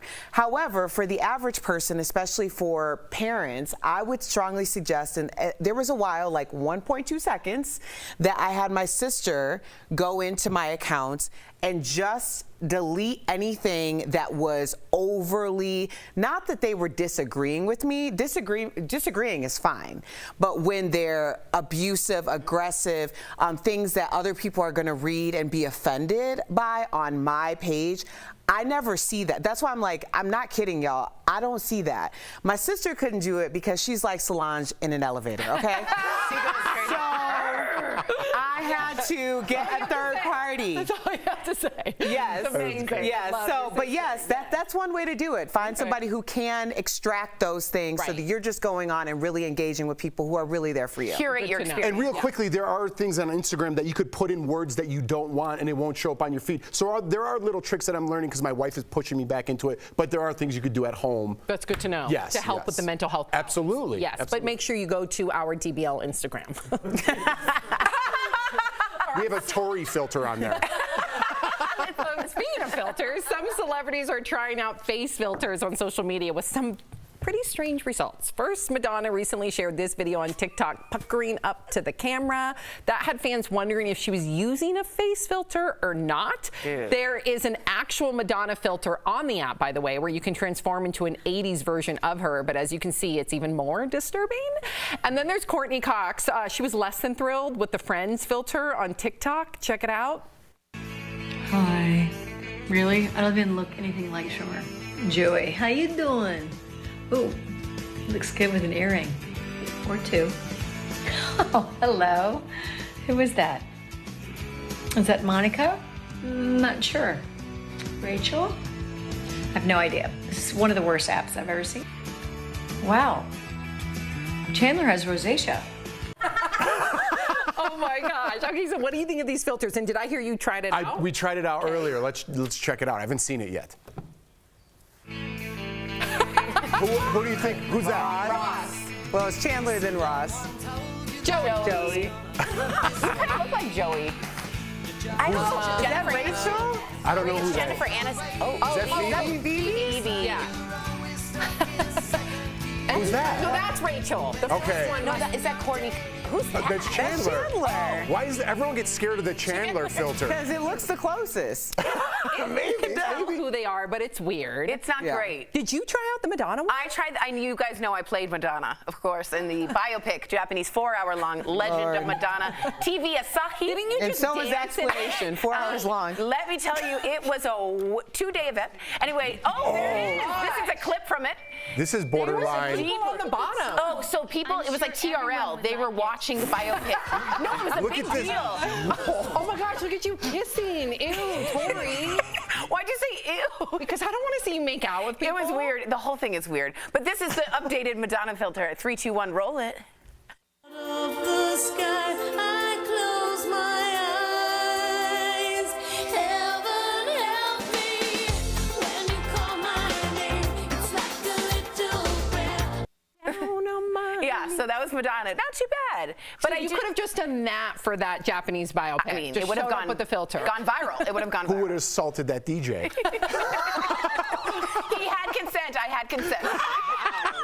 What do you guys think about filters in general? Because okay, those are very extreme, but you know, a lot of people will put on, and I've even tinkered with it, like some of these filters that make you look so flawless. I know. And then you go without the filter, and then it makes you feel sad. I think it's a terrible. That makes me sad for our youth. I think it's a terrible, terrible idea. I do. I don't understand. What's the positive of that? Give me one positive of looking fabulous as a fake digital image. I'll give you the opposite. See, I really feel good when someone's like, You look better in person, so that's why I don't over-filter. Because you are a filter on Instagram. Yeah, that's not the Erica Cobb. shut up. You are. Stop it. Yes, Stop you it. are. Yes, you are. For real. Yeah, Erica Cobb doesn't need a filter. No, there's an Erica Cobb filter on there. Yeah. And it makes Y'all, you you know haters are like blowing me up right now. My sister's gonna have to go on my Instagram. Take all those comments. Sister, come on my Instagram too. Coming up on DBL, Bravo star Craig Conover will be here. Oh, there we go. There he is. We cannot wait to talk with him coming up next.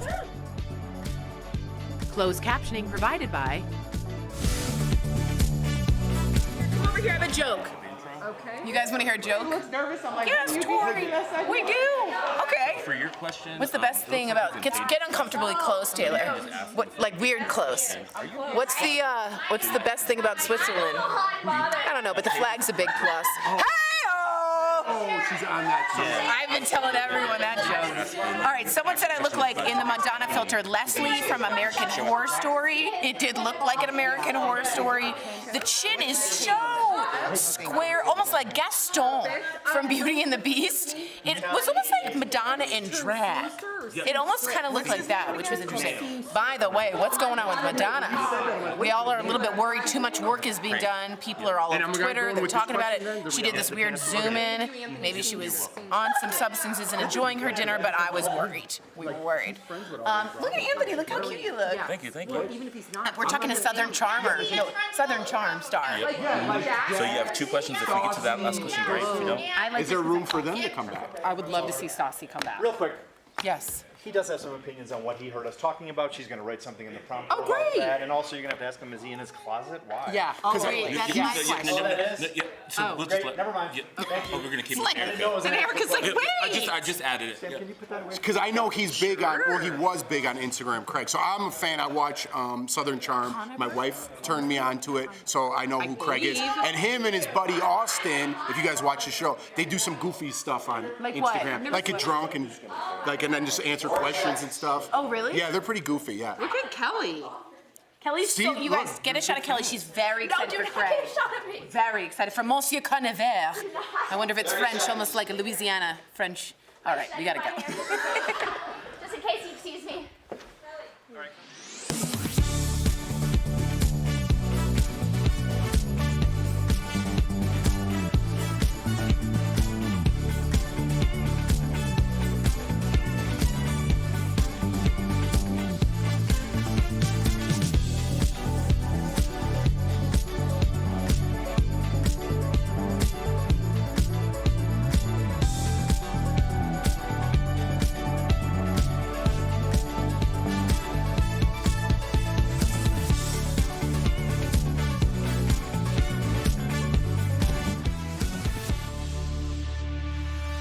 You sit home and you sew and you pretend to do things. What's wrong with my sewing? Oh, if you're familiar with that clip, it does mark the beginning of a booming business for a reality star turned seamster. His new book, Pillow Talk, What's Wrong with My Sewing, is bursting at the seams with details about his success and shares the reality behind his Southern charm. Craig Conover. Yeah. What an intro. First of all, we have like all our producers in the studio like waving themselves. You have a lot of fans here. Before we begin, I'm told you could hear the last segment that we were all talking about before the commercial break. So what do you think of filters on social media? It's changed the baseline for everything. So now, like, I don't use them, and the comments that you get, people are like, why is your skin not flawless? Like, why are your teeth not bright white? And you're just like, the fact that people don't live in the real world anymore is just mind-boggling to me. So I block, like, any mean comment about anyone else, I just look who liked that comment and I block all of them too. So I've filtered a pretty like healthy space on my page at this point. Sounds like it. I like the collective block strategy. I do the like blocking too. You do? Oh yeah. If I'm confused about what you say, block. So how do you feel? We just started with that notorious clip. How do you feel in that clip from Southern Charm now? And looking back, was there anything wrong with your sewing? No, and there wasn't. And, I fortunately, even though everyone else in my life thought there was something wrong with it, that's what I talk about in the book is you're the only one that needs to believe in yourself. So I knew that I had something there, and everyone else thought I was crazy. But it's funny to look back to those years when, I mean, yeah, people really were angry at me for even thinking about stepping outside of being a lawyer. Wow. Good for you. First of all, I stepped out from being a lawyer too, and I'm a sewer. So I just want to say, needle up to you. I don't think that's a thing, but whatever. I just wanted to say it. I cross-stitched. If he could, he'd block you right now. I'm a cross-stitcher. I just want to say I'm so excited to talk to you because men really tend to shy away from sewing because of those stereotypes, right? So make the connection for me between sewing and being bullied in high school. So, well, I was fortunate that I still had home ec when I was in middle school. So we learned how to cook, we learned how to sew, and I really loved it. I wasn't really, I don't know why I was bullied, you know, and you never really do. And I think that's where the shame came from being bullied is I wanted to protect my parents from it. But I mean, I don't know, kids are just cruel and really it comes from stuff that they deal with at home. But, you know, I love to sew and what has come from having this business is people come in the store all the time, young guys or even older guys, and they're like, look, I'm the one that taught my daughters how to sew. I just really don't talk about it outside of the house because, I don't know, hopefully we're just changing, you know, that it's okay to step outside of those stereotypes because my husband sews all my buttons. That's wonderful. I don't know how to sew. He sews the buttons. The buttons. I over-enunciate my T's because I don't pronounce my T's. Go ahead. Okay. All right, Craig, I wanted to kind of go off topic here a little bit because I come from reality TV, and a lot of reality TV stars have been canceled for mistakes they made in the past. Some on your show, I'm a Bravo-holic, some on Vanderpump Rules. But we were talking earlier, and I don't need to get your take on Will Smith. We were talking about his comeback. Do you think there's a comeback for reality stars when they make some of these mistakes? Is there a comeback for them in your mind? And are you scared of your own show of saying something that might get you canceled? Yeah, I mean, I think there should be because what we're seeing right now is these shows are canceling too many people and now they don't have a show anymore. And I just think it's so silly that we, for some reason, forget that part of being human is that you mess up and then you grow from those mistakes. So especially in the ones from what people did years ago, I mean, you could be an outstanding citizen now with friends of every race, color, ethnicity, anything. And somehow leaders still have the power to cancel people. And I just think it's wrong. I think if you sincerely apologize and you actually are sorry and willing to get better, that the bar there should be a little more strict because after a while, we're not going to have anyone left on TV because no one's perfect, and that's just the way it is. Okay, Craig, I'm going to vote on that answer the next time you're on Watch What Happens Live. But, Craig, are you in Paige's closet? Yes, I am in Paige's closet right now.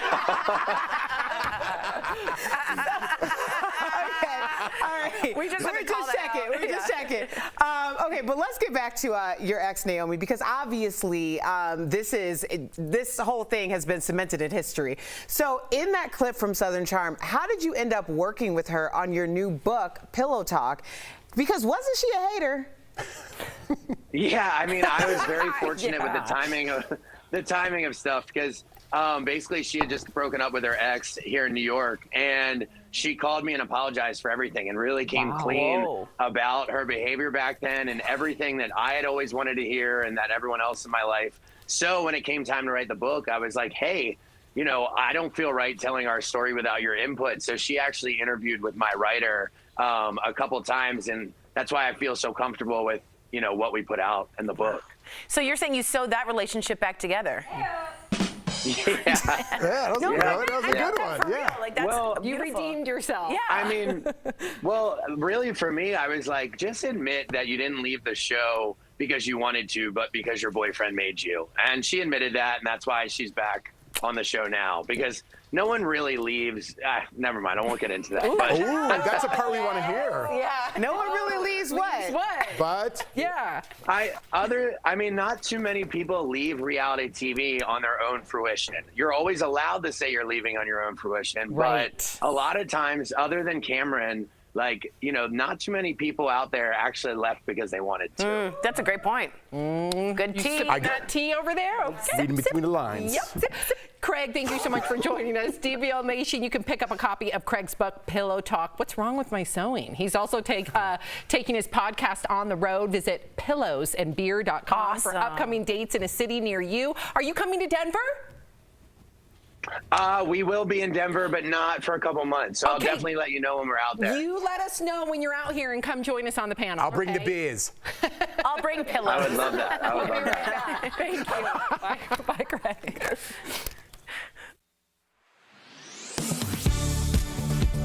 At Verify, we answer your questions about what's true or false. One of our viewers asked us, are members of Congress allowed to hire their family members? To answer that question, we went to these sources: the United States Code of Laws, the U.S. House Ethics Manual, the Federal Election Commission, and a memo from the Department of Justice. Since 1967, the U.S. Code has banned nepotism in the federal government. It says a public official may not employ in the agency which he is serving any individual who is a relative. And it applies to executive agencies, federal courts, and legislative offices. That's Congress. Members have to submit monthly reports showing no relatives are on their staff, according to the House Ethics Manual. So we can verify, no, members of Congress are not allowed to hire their family members to federal positions. However, they can hire them to their campaigns, and that's not exactly rare. Members of both parties occasionally have spouses or other relatives as campaign staffers. Campaigns are paid for by donations, not taxpayer money, so they're governed by different laws. Okay, now you might be thinking, well, what about the White House? Didn't President Trump hire his daughter Ivanka and his son-in-law Jared Kushner? Well, he did, and even though he didn't pay them for their roles, that's actually not why it was allowed. The Trump White House asked the Department of Justice to weigh in on the issue, and the DOJ determined that the office of the president specifically is exempt from that anti-nepotism law. The DOJ lawyer argued a different law from 1978 carved out that exception. That law states the president is authorized to appoint employees in the White House office without regard to any other law regulating employment in government service. And in fact, Trump isn't the first president to exercise that authority. President Bill Clinton appointed his wife Hillary to chair a healthcare task force in 1993. With your Verify, I'm Casey Decker.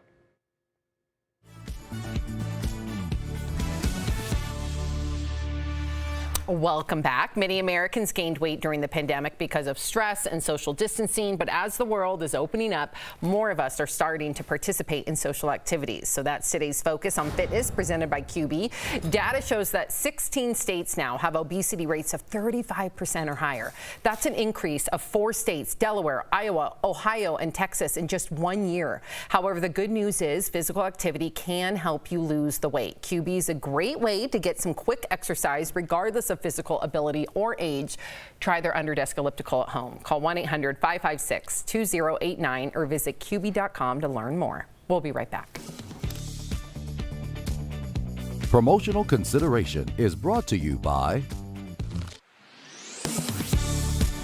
Last week, the FDA approved a second COVID booster for adults over 50, the initial 2-dose COVID vaccine, and now a second booster for older adults and people with compromised immune systems rolled out pretty quickly. That group is now on their 4th shot, while the youngest Americans haven't received their first shot yet. So now some parents are wondering, what's taking so long? Viewer Ann Haven wanted me to look into it. She said, my 2 children, ages 6 and 11, got the COVID shot months ago, like in December. We're still waiting for my 4-year-old to get vaccinated. Shouldn't the vaccine for kids under 5 be out already? Is there a holdup? Well, let's verify. Our sources, Dr. Christopher Ohl with Atrium Health, Wake Forest Baptist, and Dr. Janet Woodcock, the FDA's acting commissioner. We'll start with the FDA and the 4,500 children as young as 6 months that are enrolled in Pfizer's COVID vaccine study. The initial data shows the children were either given a placebo or 2 doses lower than 3 micrograms. The children in the study who had the 2 doses tolerated them, and Pfizer planned to seek emergency use authorization in February. But Pfizer decided to push that back until they received the full data after 3 doses. That data is expected this month. Now, Dr. Woodcock is the FDA's acting commissioner and confirmed it was Pfizer's decision to wait for the full results of the 3-dose study, which should be available by April. Dr. Ohl explained why waiting for all the data is so important. The antibodies that were developed, instead of going up to here, went up to here. And so the antibody response to the two-shot series in the youngest kids wasn't as high as what we would have hoped as it was for the older kids. So we can verify, yes, originally Pfizer planned to seek emergency use authorization in February. And yes, there is a delay in the vaccine for the nation's youngest Americans. That delay could end any day now, since the data from the third dose is set to be collected this month. President Joe Biden unveiled his budget proposal earlier this week. Shortly afterwards, he posted this tweet, quote, "This year, my administration is on track to cut the deficit by more than $1.3 trillion. That would be the largest one-year reduction in the deficit in U.S. history." So let's verify. Would a $1.3 trillion reduction in the deficit be the largest single-year reduction ever? We looked at data from the Federal Reserve and the Congressional Budget Office. Both agencies track every year how much the federal government takes in and how much it spends. The difference between those numbers comes out either as a surplus or, more commonly, a deficit. The Fed has numbers going back to 1901, the CBO to 1962. Both sets of data show that the largest one-year reduction in the deficit ever was in 2013. That year, the deficit shrank by $396 billion. That's a lot, but still nowhere near the $1.3 trillion decrease Biden projected. So we can verify, yes, if the deficit shrinks by $1.3 trillion this year, that will be the largest single-year reduction in history. With your Fast Fact, I'm Casey Decker.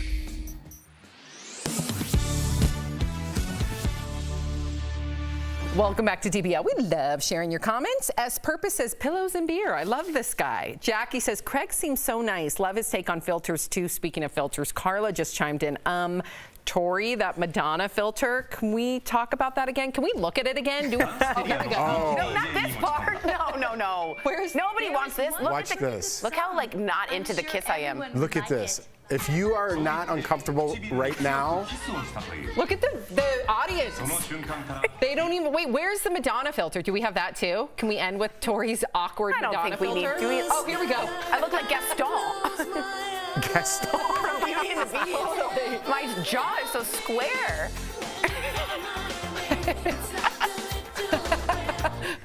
But you do. I will tell you, you were on beat, girl. You didn't trigger my vertigo at all. Yes, Tori. DBL's new every day. We'll see you tomorrow. Bye, guys.